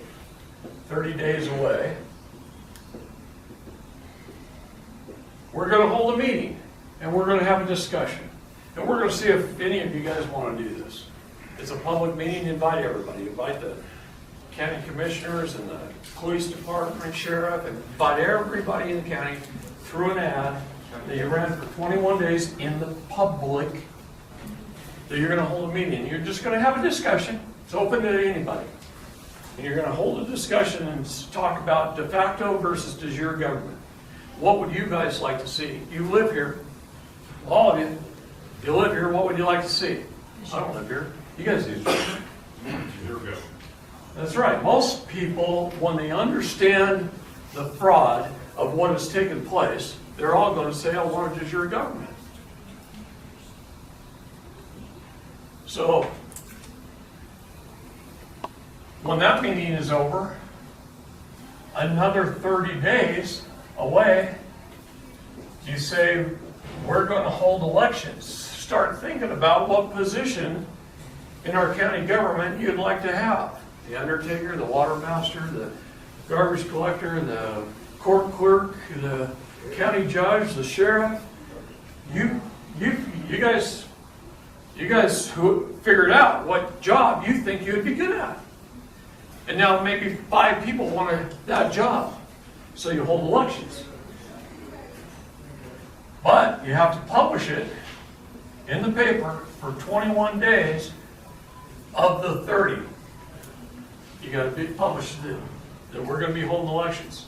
So you hold elections.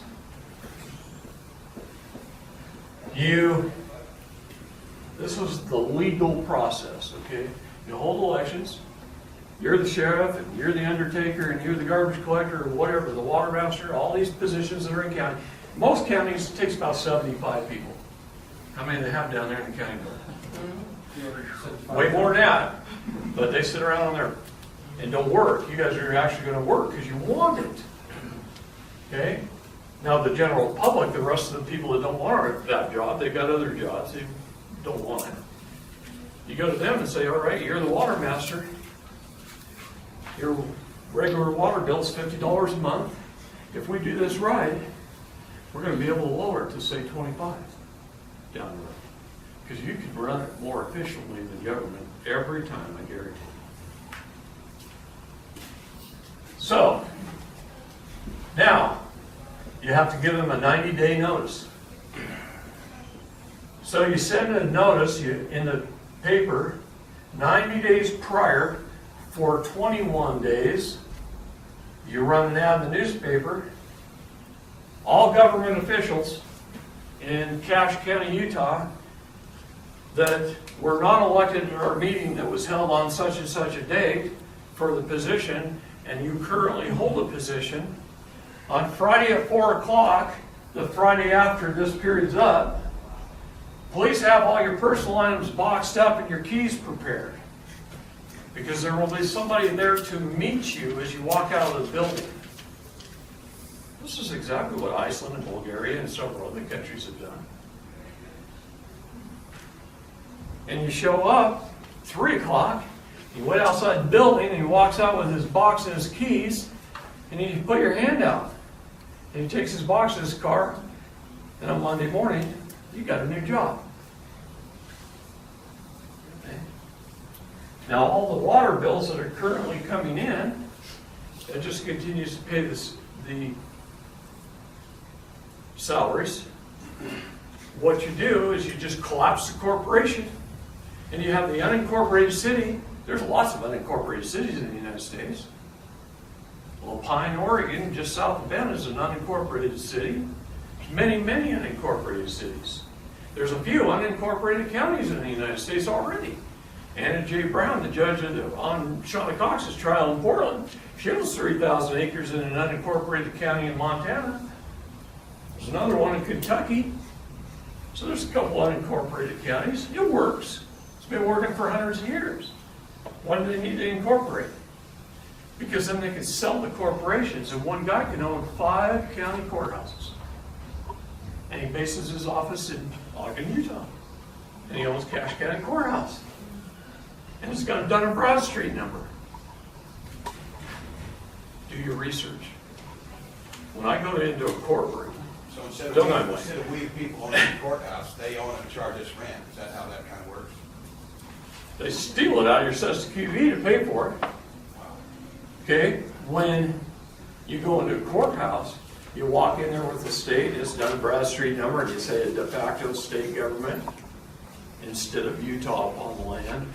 And you say the county of Cache instead of Cache County. Dun & Bradstreet number, blah, blah, blah. And the First District Court of Cache County with its Dun & Bradstreet number, a privately held for-profit court.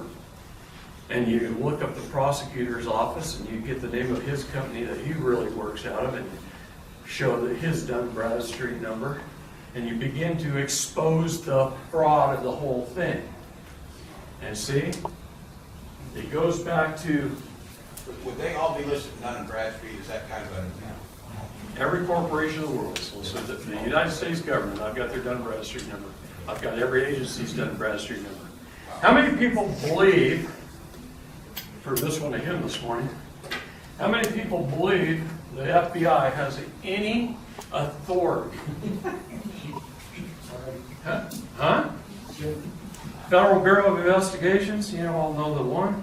David, can we have a break just for 5 or 6 minutes yes. right here, and then we'll come back to the They'll give you a chance to FBI? look it up and to swallow more water.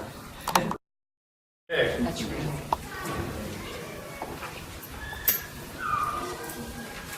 Mr. Lawrence Robertson wrote to the Library of Congress in Washington, D.C., and essentially an FOIA request, asking for information on the FBI.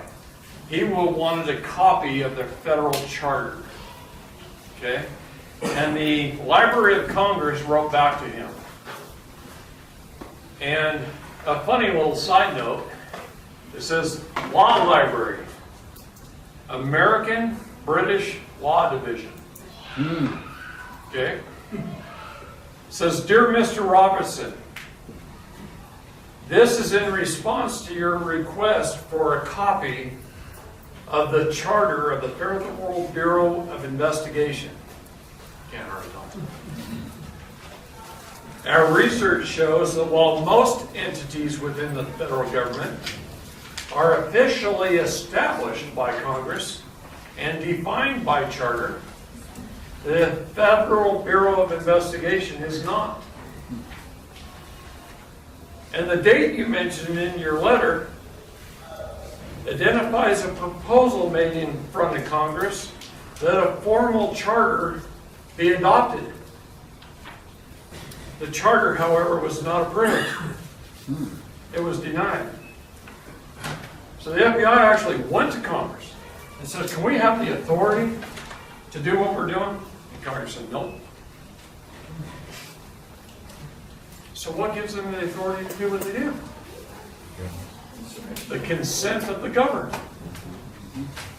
They come up to me and said, hey, I need some information from you. I think you did this, this, this, and this.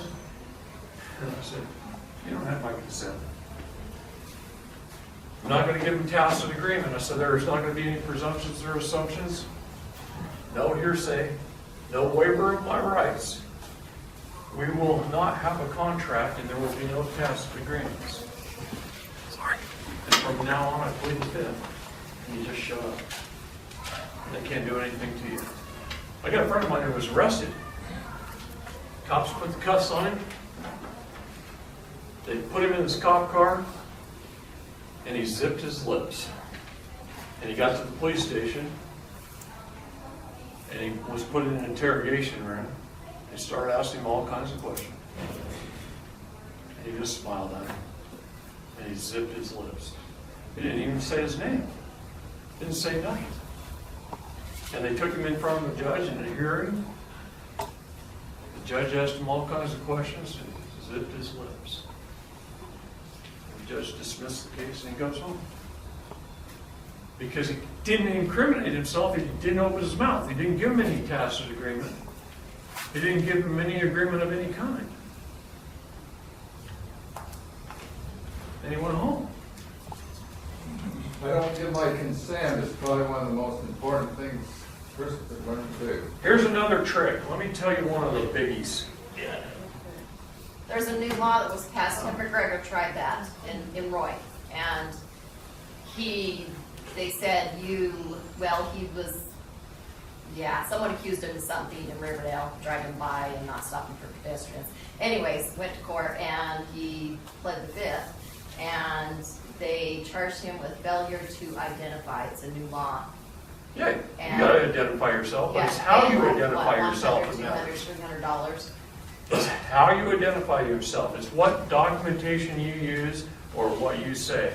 If I would have said, if I was him, He said I it's would a new have law, said, brand new on books. It wasn't there. He used to teach law as a sheriff. I understand that. But if he would have said, my name is David, capital letter D, A-V-I-D, lowercase, L, capital letter, L-E-S-T-E-R. I'm from the genealogy of the Straight family. I have identified myself just fine according to law, and you can't do a damn thing to me. So it's all in how you do it. But you do have to identify yourself. That's why you have to carry a passport. You can't just say like some of these idiots on YouTube. Wayne, I looked right at you. Looked right at you. I don't care. I know you did. I wouldn't do it if I didn't know you very well. But you just refuse to give them your driver's license stuff and say, I don't need a driver's license to go down the highway, and they're gonna ticket you anyway, because you didn't provide the proper documentation. What does the Constitution say? We must be safe in our persons, but back then, the word person meant something different. It was the Reconstruction Act that redefined the word person. Safe in your persons, papers, and effects, right? You must have your papers on you. It's always been that way. It's been that way since King John. Don't you have to establish probable cause to ask for your identification? It's so bad now that these police officers don't even know that. But if I roll down my window, they used to hold roadblocks here in Utah. Just now random. It's roadblocks on the freeway. And I was coming from Arizona, and I pulled up, and I rolled down my window, and I said, what's your probable cause for stopping me for traffic? And the deputy didn't know what to say. He yelled at somebody else, and he told them, and he sent us through. Right. But I asked them that, and they didn't establish it, so they couldn't stop me. Right. All you do is throw up a challenge. And that's what we're supposed to do to hold them accountable. It is our duty to govern. Government lives within each and every one of you. The de jure government is alive and well. It's in each of your hearts. But as Judge Napoleano says, it can't just lie there. Okay? So you have to stand upon your rights, 2 of them, establish your status, standing, jurisdiction, and then you can stand upon your other rights. So I want to talk about one thing really quick. We need to know what our rights are, where they came from, where they're written down. They're written down in lots and lots of documents. How many people can tell me what some of their unalienable rights are? Probably very few. All of them. Okay. You heard me. There's a bunch of our rights written down in the Holy Bible. The Magna Carta lists a lot of our rights. Our constitutions, our conventions, our Bill of Rights, our all 3 Geneva Conventions, the Universal Declaration of Human Rights. But I want to talk about one of the most recent, the International Covenant on Civil and Political Rights. Let's talk about that document for a minute. That was written by just an everyday guy in the 1950s. And in 1966, it was taken in front of The Hague at the United Nations, and it was talked about. They went through this, actually really early in 66, I think it was January. 6 months later, the United Nations had another meeting, and they adopted it in 1966. But they weren't going to put it into effect until March 22nd, 1976. Giving the countries that signed on to the treaty 10 years to put it into their teachings at their schools and into their laws and into their constitutions and things like that. As of today, 174 countries have signed that treaty. 174 nations have signed that treaty. Russia signed it in 1992. And in 1992, they signed that treaty, and they used that treaty to build a new constitution. And Russia became a democracy. And President Putin was elected into office. And he's so beloved by his people that they re-elected him over and over and over again. And Russia became a freer country that day than the United States of America is today. They have been a communist country since 1993. What keeps them a communist country in our minds? The media. Okay? Boris Yeltsin was the first president after the collapse. Oh, shut up. He was for a little bit. He drank himself. We're just going to go past him. He drank himself to death. Didn't he? Yeah, he did. He drank himself to death. He died. Putin was elected. All right. Lots of countries have signed on to that. When did the United States sign up to? In 1966? No. In 1976? In 1992 when Russia did? They signed it in 1993 because Russia did. Can't let Russia do something we didn't do. So they signed it in 1993. What was the name of it again? What was it called, David? The ICCPR, the International Covenant of Civil and Political Rights. Okay? The United States signed it in 1993, but they signed it with a condition. They were one of the only countries that signed it with conditions. And the condition was that Articles 1 through 27 shall not be self-executing. Well, it just happens that Articles 1 through 27 is the list of rights, the Bill of Rights in that document. And the United States says, no, it's not going to, they shall not be self-executing. What does that mean in the law? It means they're not going to tell us about it. They're not going to put it in our schools. They're not going to put it in our laws. They're not going to bring it up in courts on our behalf. Okay? But what does it say later on in that document? It says that all states, state parties to the covenant, at every level of government, right down to every municipality, every judge, every officer, every agent, every agency, must obey it if it's brought into the light. So if we learn about it, and some idiot from Oregon teaches you about it, and you bring it up on your own behalf, and Article number 1 is the cornerstone right, the right of self-determination, and later down in the articles, one of the major rights that I deal with every day, because I work with a lot of child protective services cases, is no one has a greater right to their child than the parent. And there's lots of other rights listed in there. Okay?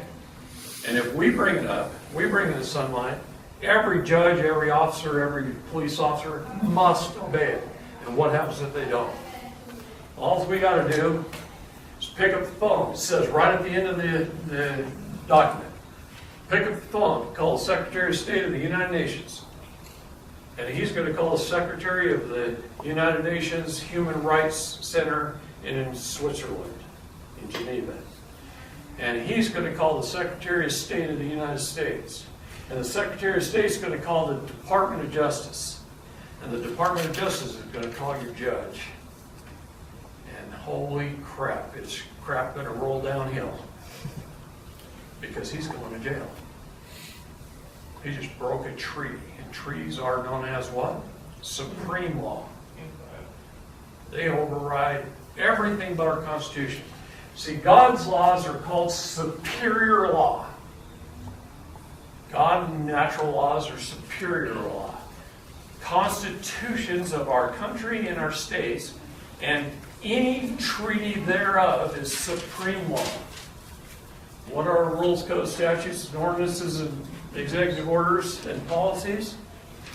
Well, not law at all. Everything else is down here on the ground. They're just corporate rules of procedure.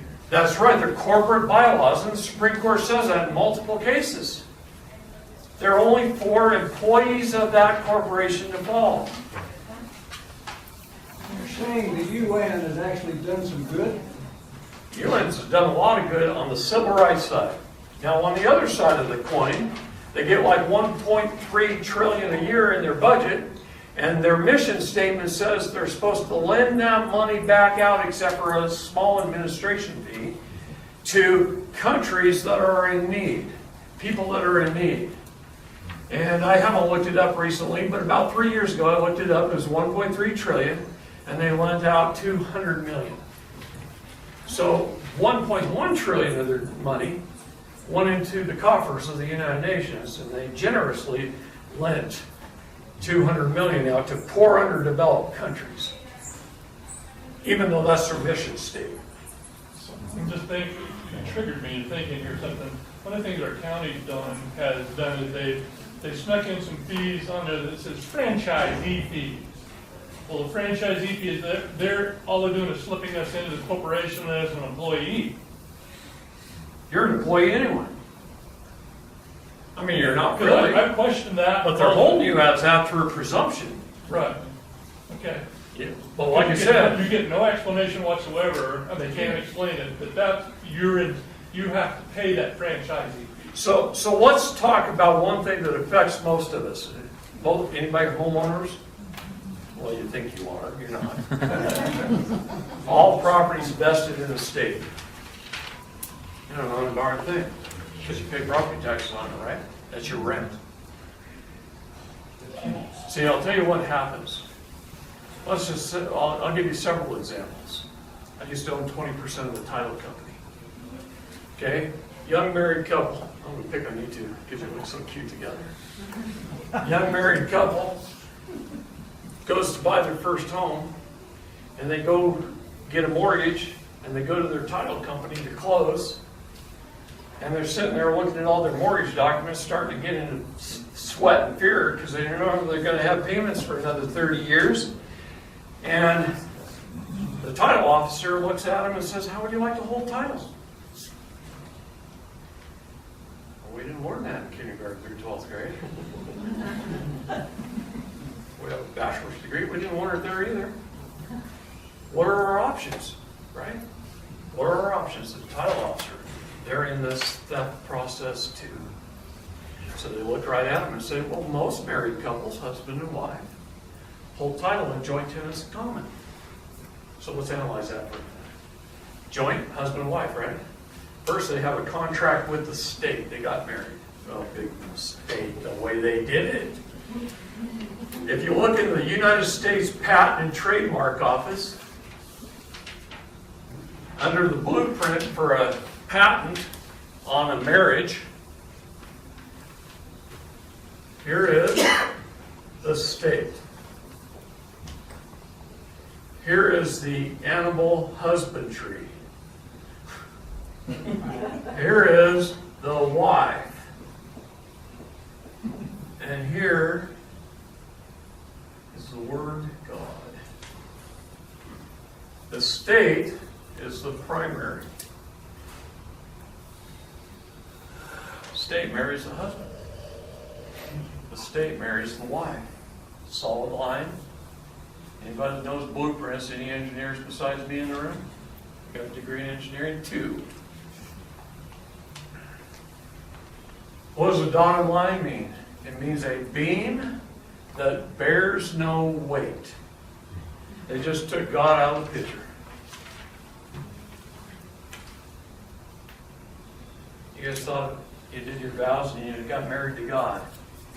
And our church went along with this ever since 1905.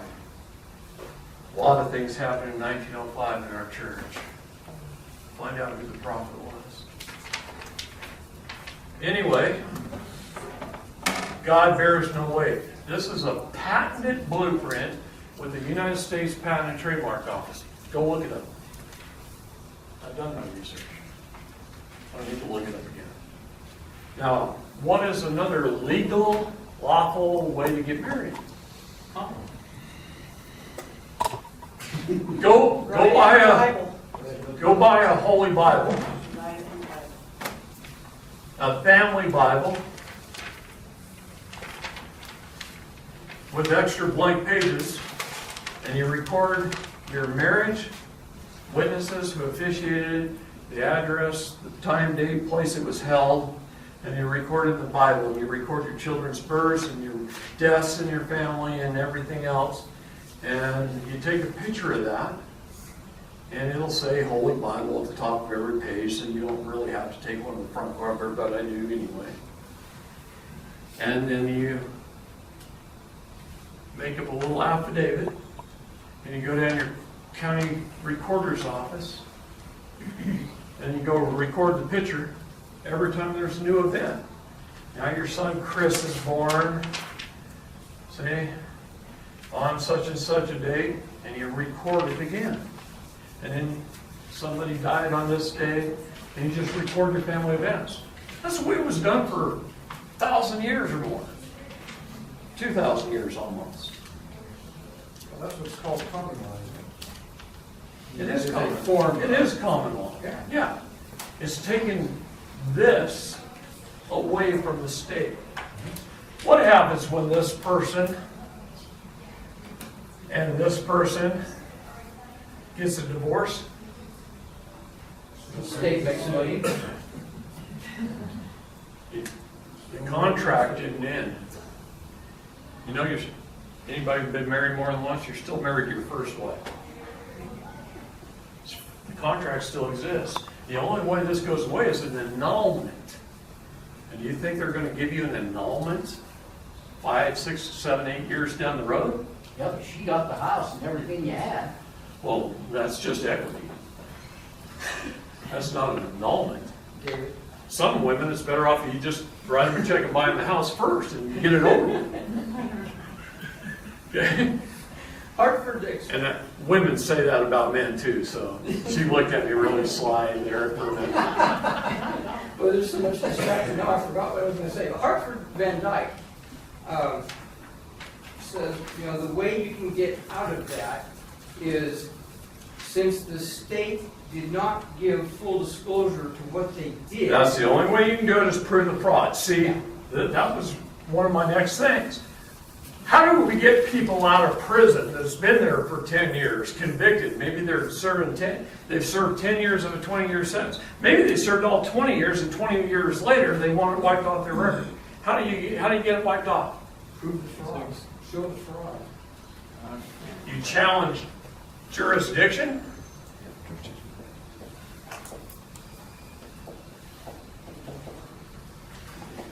And you prove the fraud.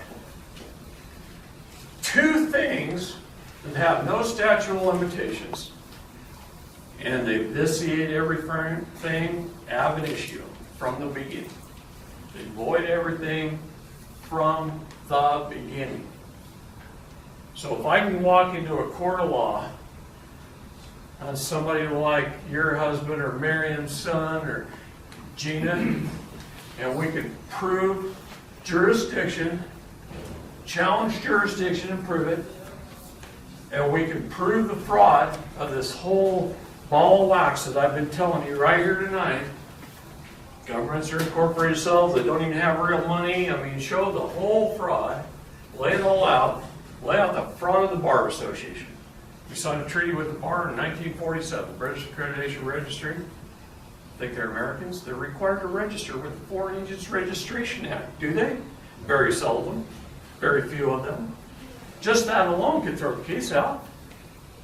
I put that in the document, by the way. Okay? Jurisdiction of fraud, no statute of limitations, voids everything.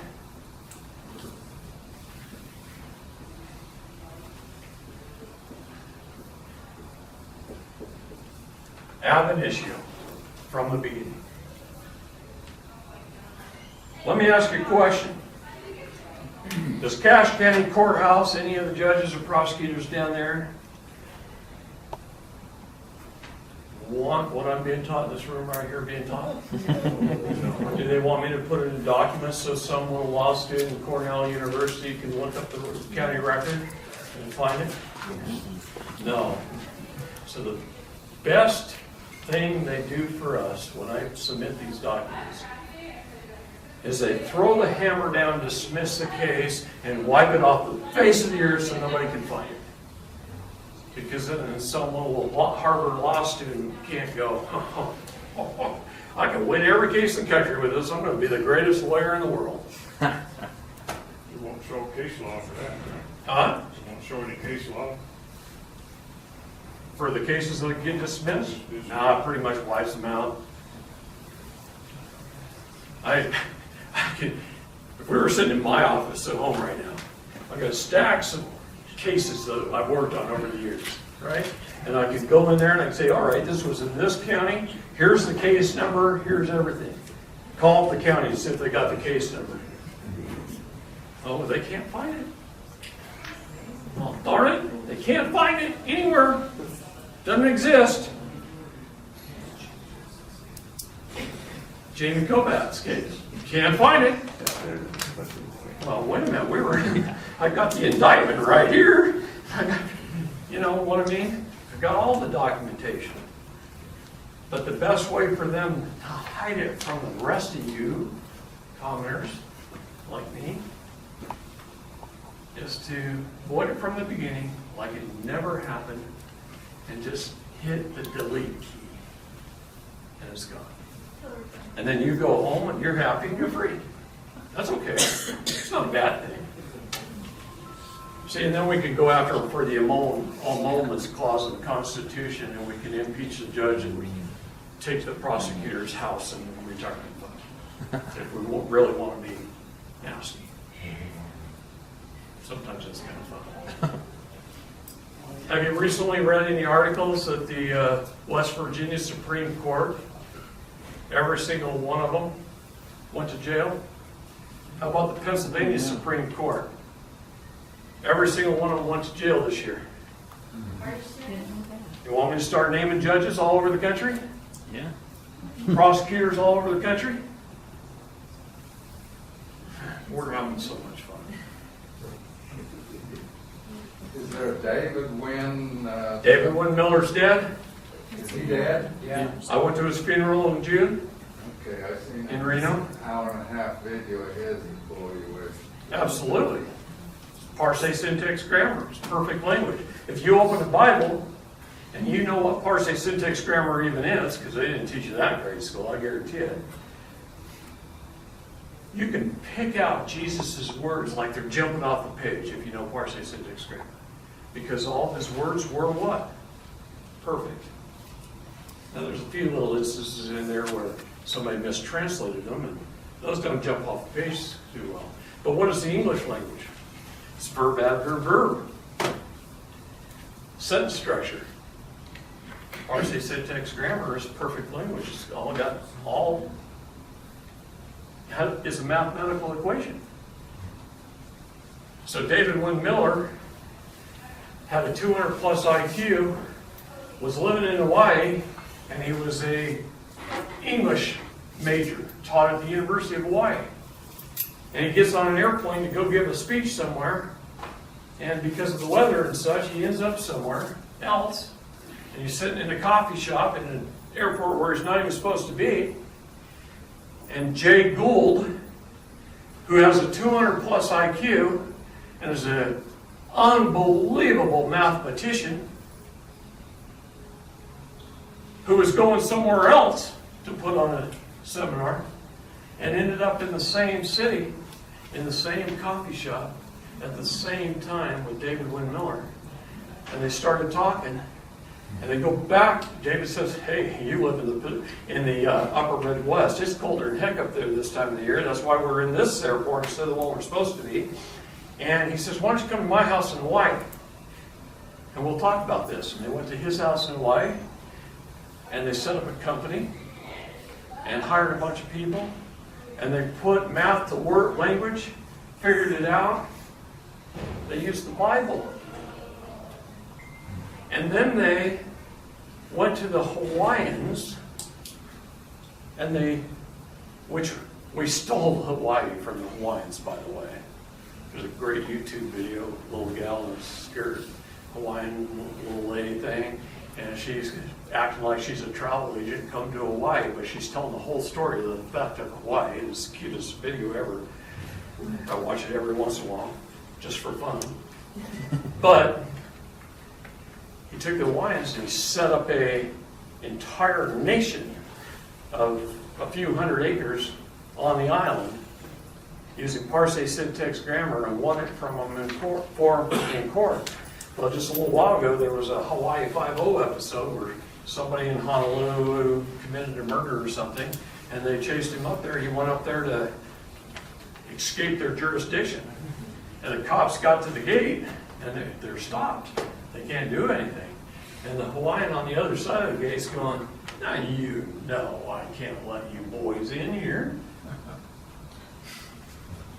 And no jurisdiction whatsoever. Okay?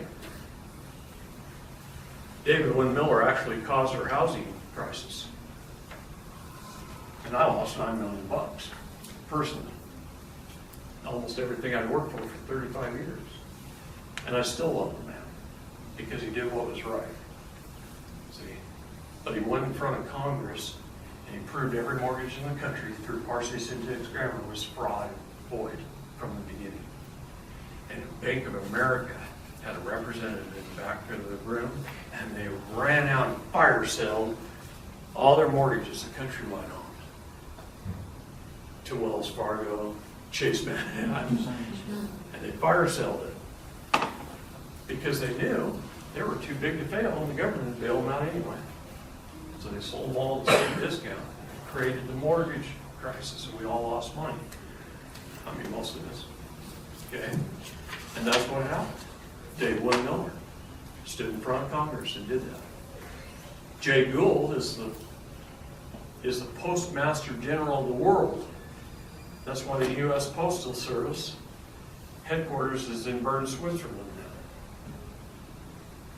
now. Okay?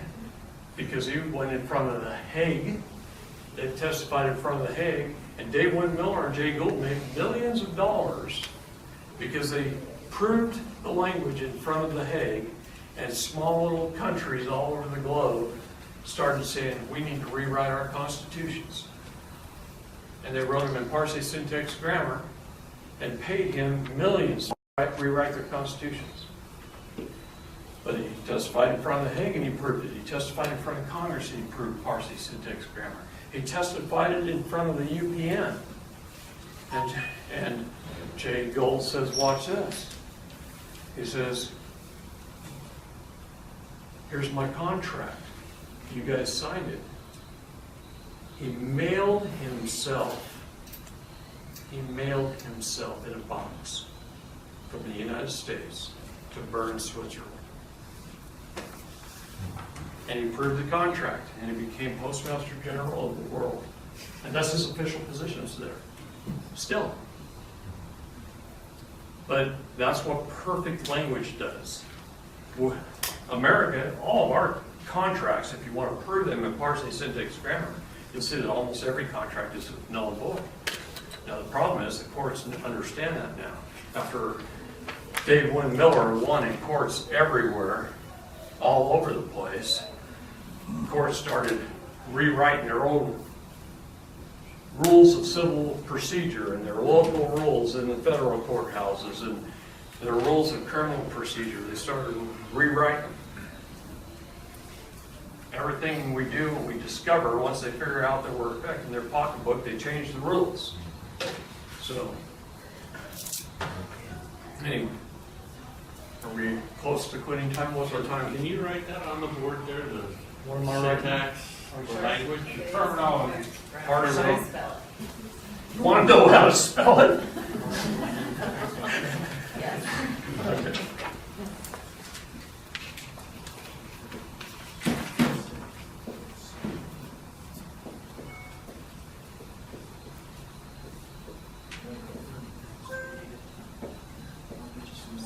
Thank you. Parsi syntax grammar. In my document that I'm using in court, there's one whole section written in Parsi syntax grammar.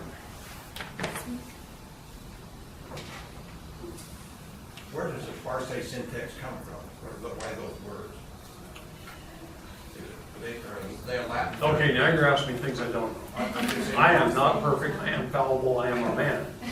But, It's Latin. Oh, she said they're Latin, so they're Latin words. It must probably mean perfect language. any English majors in the room, you know, you're good at it, I know.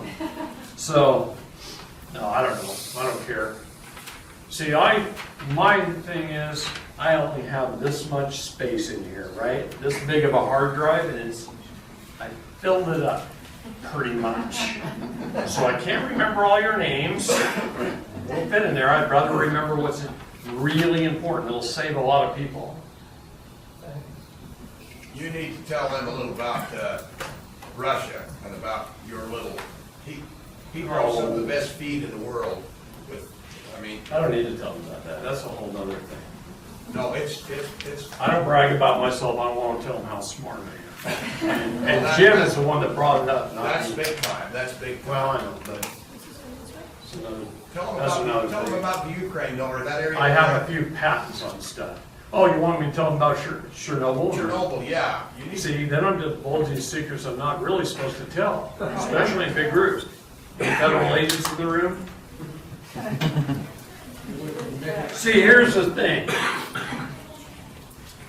If you have not been where I've been, you can talk about a lot of the stuff that I can't talk about.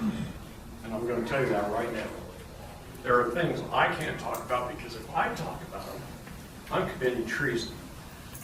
So I'm not going to talk about anything I can't talk about, but there's a few things I can talk about.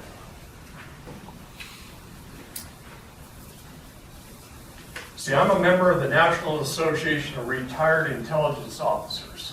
I don't want to tell you all that, but it comes from military first, and then an honorary gift. Because of technology, the Central Intelligence Agency said I had invented some incredible technology.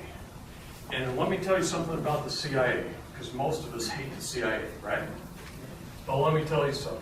There's a 45-foot concrete wall, 45 feet thick, and you have the operatives over here, and you have what I call the geniuses. Because I don't know how do you spell genius? I'm going to go, I'm tired. I really am exhausted. Okay. So, even on my good days, I'm better than most people. On my bad days, I'm better than most people.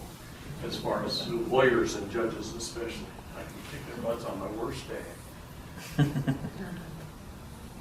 These guys are geniuses. The Central Intelligence Agency has a knack for recruiting the best of the best of the best. The very best electronics expert in the United States, my friend Shields Fair. Shields is 80 years old now. Calls me almost every day. He's like a dad to me. When Shields was 12 years old, he was tearing apart, soldering, and building radio systems. And he loved it so much that he lied about his age when he joined the military. And he, in a 20-year career in the military, he revamped the entire naval communication systems while allowing the Navy to listen to stuff that they never even could think about listening to before. And then after 20 years in the military, he got out and he became an executive for Motorola. And all of a sudden, Motorola's, everybody's car phones used to be in a box, right? Big old hunky things. And all of a sudden, Motorola came out with little phones, right? Shields Fair. And he was an executive for Motorola, and he grew so big in the company that he was opening factories in Mexico and all kinds of stuff.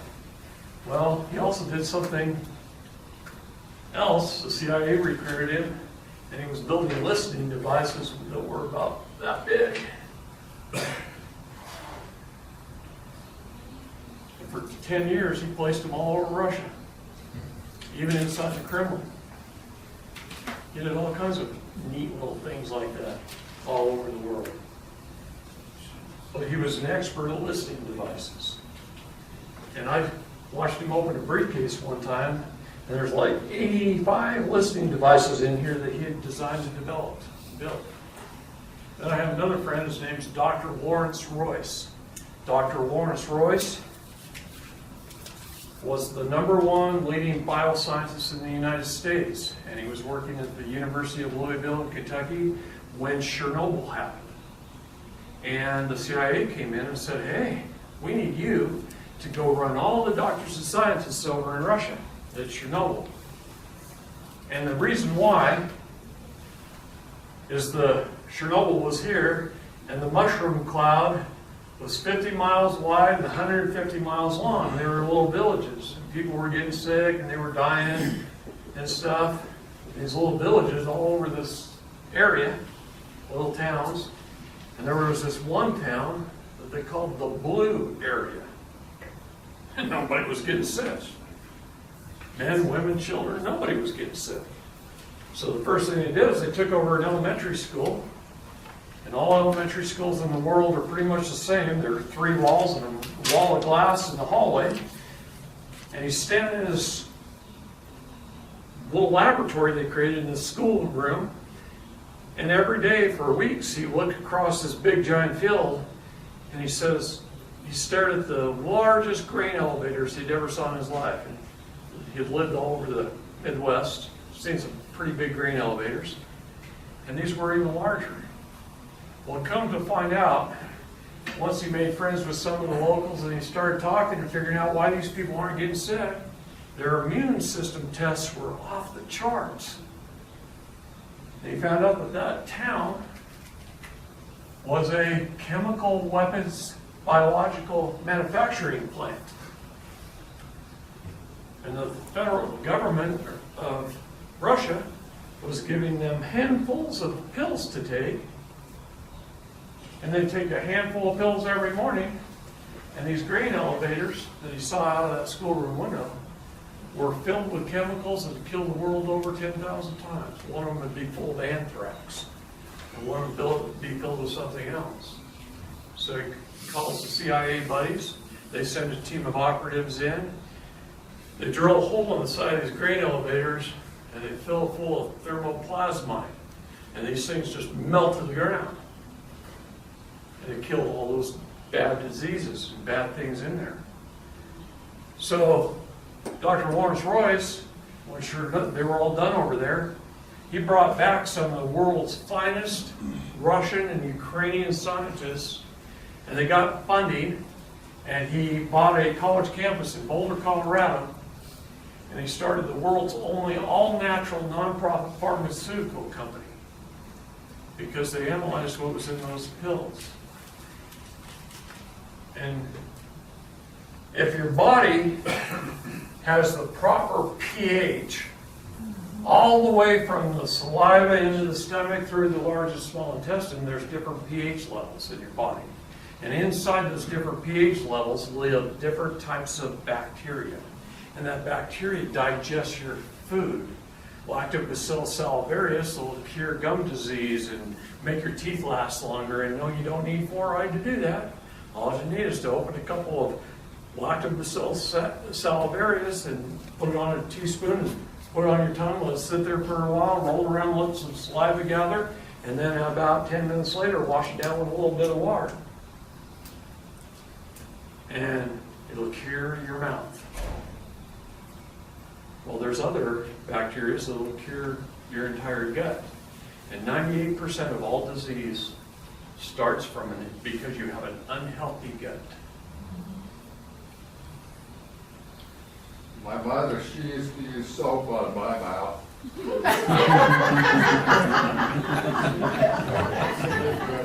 I grew up with a dominant mother. I was a baby. Famous ulcers in the land. Okay. So anyway, what they discovered in Russia is all these tablets, what was in them and where it came from and how did we get them. And the funny thing is, the state of North Carolina grows about 2,000 varieties of Venus flytrap. And these different bacteria live in different varieties of Venus flytraps that have different pH levels. And a bug gets in there, like a fly or any other kind of bug, and it digests it so well that it absorbs all the nutrients of the entire bug into the plant. The plant grows nice and healthy. And those bacteria live in different parts of our body from different types of varieties of plants in the right pH level. So he has this little concoction you make up in a mason jar, and you let it sit for about 2 weeks, and all the solids sink to the bottom and it pickles itself. And then you take and you start with like a tablespoon. And at first really bad, but I learned to like it so much. And then all the solids you can just cook with. It makes great steak marinade and all this kind of stuff. And that concoction for about 3 weeks cleans your entire system, all the mucus out of your intestines. This is getting gross, I'm sorry. But then those bacteria live there healthy, and everything we eat gets pretty much fully digested. Okay? And our body absorbs it much better. We get much more of the nutrients that we need that normally passes right through our system because our gut's in it and healthy. Our pH level changes in our body. So when you, I suggest buy paper pH tests, like you could test your swimming pool water or your spa water with. You can buy like 300 of them at Walmart for $6 or Walgreens for $6. And every day, put one on your tongue and pee on one and look at it. And while you're doing this system, I'm serious, every day. And while you're doing this system, you'll watch your pH get more alkaline. Cancer can't live in an alkaline environment, guys. At all. It is found that they can cure 98% of all cancers just by changing the pH of your body and improving your digestive system with probiotics. But not these probiotics you get, not yogurt. I mean, that only helps about one little tiny few inches in your system, and it's 20 plus feet long at different pH factors. But Dr. Lawrence Royce, genius. And the CIA tends to do that. So does that cover? Yeah, where can you buy some of that? Do you have a source where to get it? Well, this company, you can go on Amazon, look up 2 products.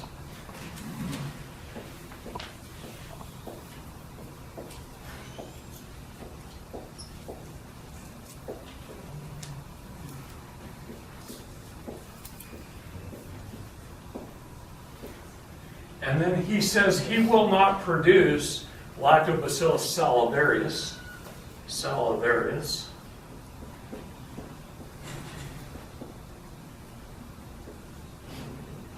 because it's too cheap and he can't make a profit and he can't fund his business that way. Because you can buy a couple bottles of that for like $7 on Amazon. Hundreds of companies make it, they've been making it for years. This one's always been common. These 2 are unbelievable in what they do. Now here's the key. You must shock your system every day. So you want to average 3 to 5 of these a day, depending on your stage of life. The older you get, you should have more. And this, you want to get average 2 to 3 a day. So one day you take 1, day you take 7, the next day you take 2, the next day you take 6, and you just keep shocking your system. Because if you don't, it's not as effective. You need to shock it, and then your immune system reacts. So you just keep shocking your system by varying the number of tablets you take. How does that help your health? I'm up here, I don't get any commission for selling his product. I just thought of that. Now I know how I had to fund my trips around here to talk to you guys. I got to talk to Larry. Well, you're anti-cancer, we love that. We'll have to get pink ribbons now. Tell Clyde here to tell you about soda and syrup.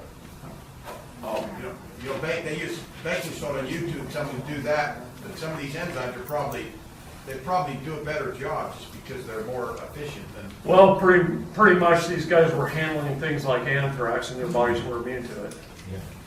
Okay, I'll go with that. What does it cost you? Say a month to use these? You can buy 2 bottles of this for about $70. That's about a 2-month supply for one person. So about $35 a month. This one's a little, I don't know offhand. My wife buys it. You know, I don't get to spend any money. It's probably about $35. And this is like $7 a bottle. And that'll last you. So a couple dollars a day. I'll tell you what. It's cheaper than any prescription the doctor's going to give you. Well, Don't do a doctor. now, one other thing you need to show some pictures when this is over of what you've done with this guy. Feed the animals. It's incredible. He's got greenhouse stuff there. They're plus your gold chips. No, don't even get into this stuff. Steve. David, would you tell us what it's like to be in the position that you are and being a free man? Oh, the free man part of it's really good. I mean, I don't worry about stuff anymore. I mean, cop puts on his lights behind me, he walks up to his window, I say, "Is everything okay? You created an emergency where none existed." How can I help? I've got my sidearm right here. I can help you. I'll back you up, buddy. I'm trained. Okay? Or you can just shake his hand, smile, how you doing? He says, you got your driver's license, your passport, your registration? And you say, well, of course I do. He goes, can you have it? No. Because I only hand it to you when I'm in commerce, right? I'm not going to give you the long version. When I'm in commerce. I said, but here's my passport. It says right here, your job is to look at my picture, make sure I'm not giving you somebody else's, and say, you're free to go along your way. I won't detain you any longer. Have a nice day. And you go on. And they don't bother you. Well, you do that 2 or 3 or 4 times, like in the county you live in. I drive through Deschutes County. I don't wear my seatbelt half the time. I don't put on my turn signal. And it's not that I'm being unsafe, but if there's cars around, I'm going to do it. I love my neighbor and do no harm. I don't want to hurt anybody, so I try and be as safe as I possibly can. I'm not in it to injure myself or others. But if there isn't a car in sight, and I want to make a corner, am I going to put my turn signal on? No, I'm going to go around the corner. If he's sitting behind a 7-Eleven and he pulls me over to stop me, hey officer, did you create an emergency where none existed? That's a felony. You know, I know this stuff.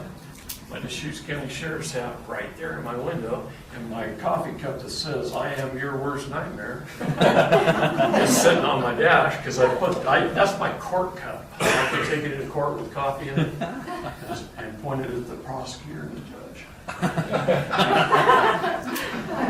But as long as you're nice, you're friendly, and you stand upon your rights as a belligerent claimant, because that's what the law requires, by the way, and you stand upon your rights firmly. See, I tell everybody that I'm coaching when they go to court, stand with their feet, shoulders width apart, one slightly forward and lean on it. And then when you're talking to the judge, and you're dressed like one today, just need the robe. And you're talking to the judge, you look him right in the eye, and you talk to him as your public servant, but nice. Be nice. We might go golfing later. Okay? No, we won't. But maybe. Okay. But when you're talking to the prosecutor, you don't move your feet. You're going to take a firm stand, and you're going to talk to your prosecutor. And I like to use my hands to talk. When I tell him off, and I don't care what he thinks, when I tell him off, I'm going to tell him to him with a smile on my face. Because have you ever seen a bunch of mug shots? Book of mug shots? What do people look like? Okay, it's the worst picture that's ever been taken of them in their entire life. But the one guy who's smiling, that's the guy that knows he's going to be out within 24 hours. Not a damn thing they can do about it. See, that's the difference. It's just be nice, be friendly. They're your neighbors. He might live down the street from you. You love thy neighbor and you do no harm. So treat people with respect. When I say be belligerent, belligerent does not mean rude. It is a fighting clause. It is sustained combat. It is in the room. It's back and forth. It's a debate. And it's the burden of proof's on you, buddy. Where's your first-hand witnesses? Where's your evidence? I'm giving you this no fact or truth shall be tried in court, because I've already told you presumptions, assumptions, hearsay, ruling from the bench, no tacit agreements, nothing. Where is it? Now we're only trying it on fact and truth, and that's all I'm asking for is fair justice. You guys killed Lady Justice off, by the way. Strangled her and held her under water and killed her. Not bringing her back to life. See? Take the CPR. Okay.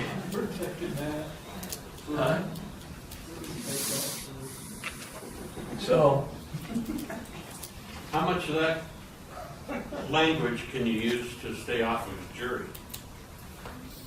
why would you want to stay off of a jury? Or to be on a jury? Every chance I get, I want to be on a jury. God, I pray for. That's the one thing I go to the mailbox for is a jury notice. That's how you change law in this country. You don't just judge the trial, but you judge the law. And even if a man is guilty, if the law is bad, you acquit and deny that law's existence.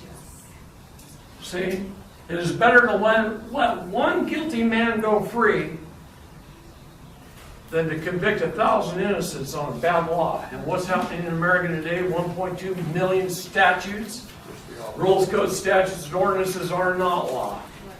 Supreme Court of our United States says so.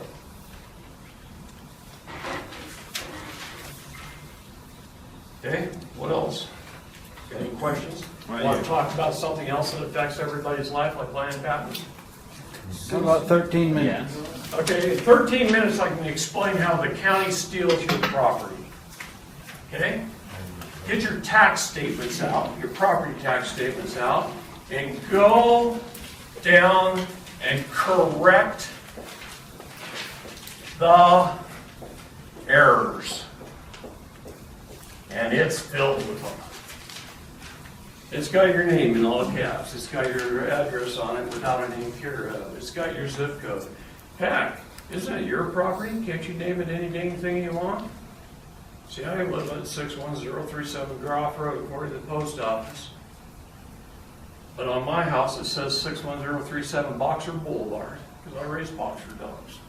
I named my own damn street. Goes right in my property. See? Because I took my property back. See, the United States Code says all properties in this country shall be in metes and bounds. What does the county do? They send some idiot out and you re-describe your property as Lot 27 of Block 3 of Whitewater subdivision, and you just stole your property from you for the state, on behalf of the state. All property in the United States shall be in metes and bounds. You find the section that your property's in, you go down to the Bureau of Land Management's office and you request the original land patent. You go to your title company, you do a title search, and you have it traced back to everybody before you to the original land patent. You get a copy of your metes and bounds, usually from your cartographer's office at your county, and you re-describe your property back into metes and bounds, listing the original patent number. And a patent is everything from the top of the dirt down. And it is land. It is private property. It cannot be sold, and it cannot be liened. It must be granted away to your heirs. And there are signs forever. No one can tax it. The land, the dirt, nobody can tax it. Nobody can do it. It is an allodial title. It's the king's land, and who's the king? The guy that lives there. Okay? What is real estate? Real estate is everything from the dirt up. That's why you sell real estate. They sell the house or the improvements that are on it, the land. Well, your land just happened to go with it. So then they screw with you and they change the deed. They change the deed from a grant deed to a warranty deed.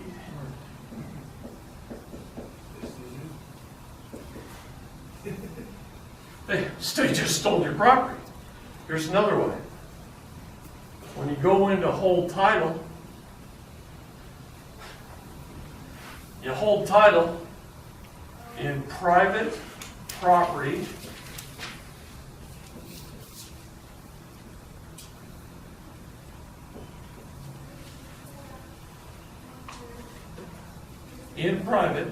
in land patent. Not fee simple, that's called feudal property. When the king allowed people that served him a feudal title to a piece of property, King still owned the property. It's like a long-term lease. As long as that guy fought his wars and did his bidding, you let the guy live there. As soon as he challenged the king, hey buddy, you're out of here. Okay? And that's what he did. It's a feudal property. It's fee simple. Now, what is a joint tenants in common? Joint husband and wife. Tenants means renter. Common means state. Joint renters to the state. You didn't really own your property anyway. You just leased it from them. And how the law writes it is, you have the express ability to make a profit or incur a loss. And I lost $9 million in real estate because I didn't know this back then. But I know it now. And I corrected my errors. And it's not that hard to do. Taught a good friend this back in 2008, and he became probably the nation's foremost leading expert on it. And this is his first edition of this book. He just doesn't exist yet. First edition of this book, he made one, and he got his property in a allodial title, and he started teaching at the Southern Oregon Community College Mining Claims Division about allodial property, land patents. He became an expert in it. He looked up the laws that I was telling him about. All I did was have a telephone conversation with him a couple of times, 2 or 3 times for about an hour.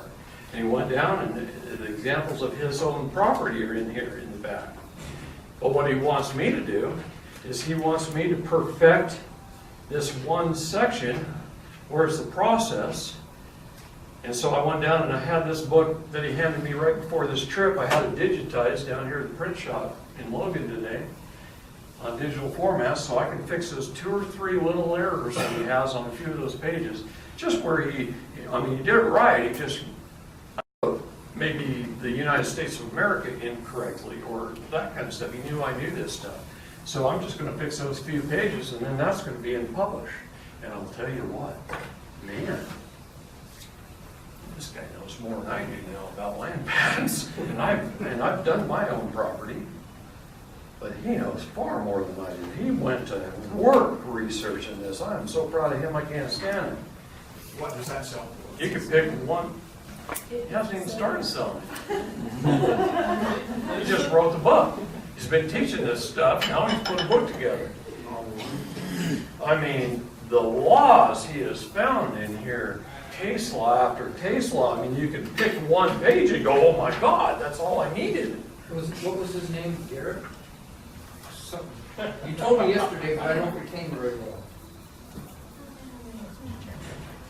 I have my glasses on, I can't see him. His name's Ron Gibson. He lives Gibson. He lives in Southern Oregon. Yeah, he's a great guy. Ron Gibson, I know that name, I know him. He's an expert on mines and mining claims. He grew up in the mining industry. That's how I met him first. Didn't he live in the McMinnville area for a while? Southern Oregon. I know there's a... Grass Pants in Medford. Not Grants Pass. Grass Pants. So anyway, Can you kill property tax with that information then, or is that? Absolutely. It's the duty of the county recorder when you record it to call the county assessor's office and said, no more tax on this man's land. They have to refund it? Improvements above the land? Can the Yes, city they can. shut your water off and everything because of that, your power, or did? No. You said they can still tax the improvements? You know it's illegal for the city to shut your water off and your power off? It's absolutely illegal. Why is that? Because they're shutting it off based off ordinances. Because you have the right to life, liberty, and the pursuit of happiness. And what is required for life? Water. They cannot shut your water off. Wow. Go ahead. Dave Miller, one of the reasons they asked him, how come they haven't shot you yet? He said, because he scattered the information so fast and so far. that So it far, couldn't- so fast. That's what I'm trying to do. Thank you very much for attending. So what's the difference between that and what Schaefer talks? Do you know anything about that? I love Schaefer Cox, but Did he do it something is wrong? what it is. Okay, I guess we're out of time. Yeah. Okay. We're One out more of time. question. All right, I saw you had your hand up before. Last one. Two It's a good more. one. But we're done. But go ahead. You said they can still tax the improvements of other land? They can. Why don't you put some dirt on your roof?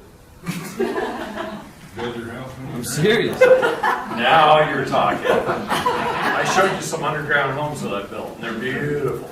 You need to go after and see some stuff on his tablet, it's incredible. Okay, David Straight, ladies and gentlemen, let's give him a hand.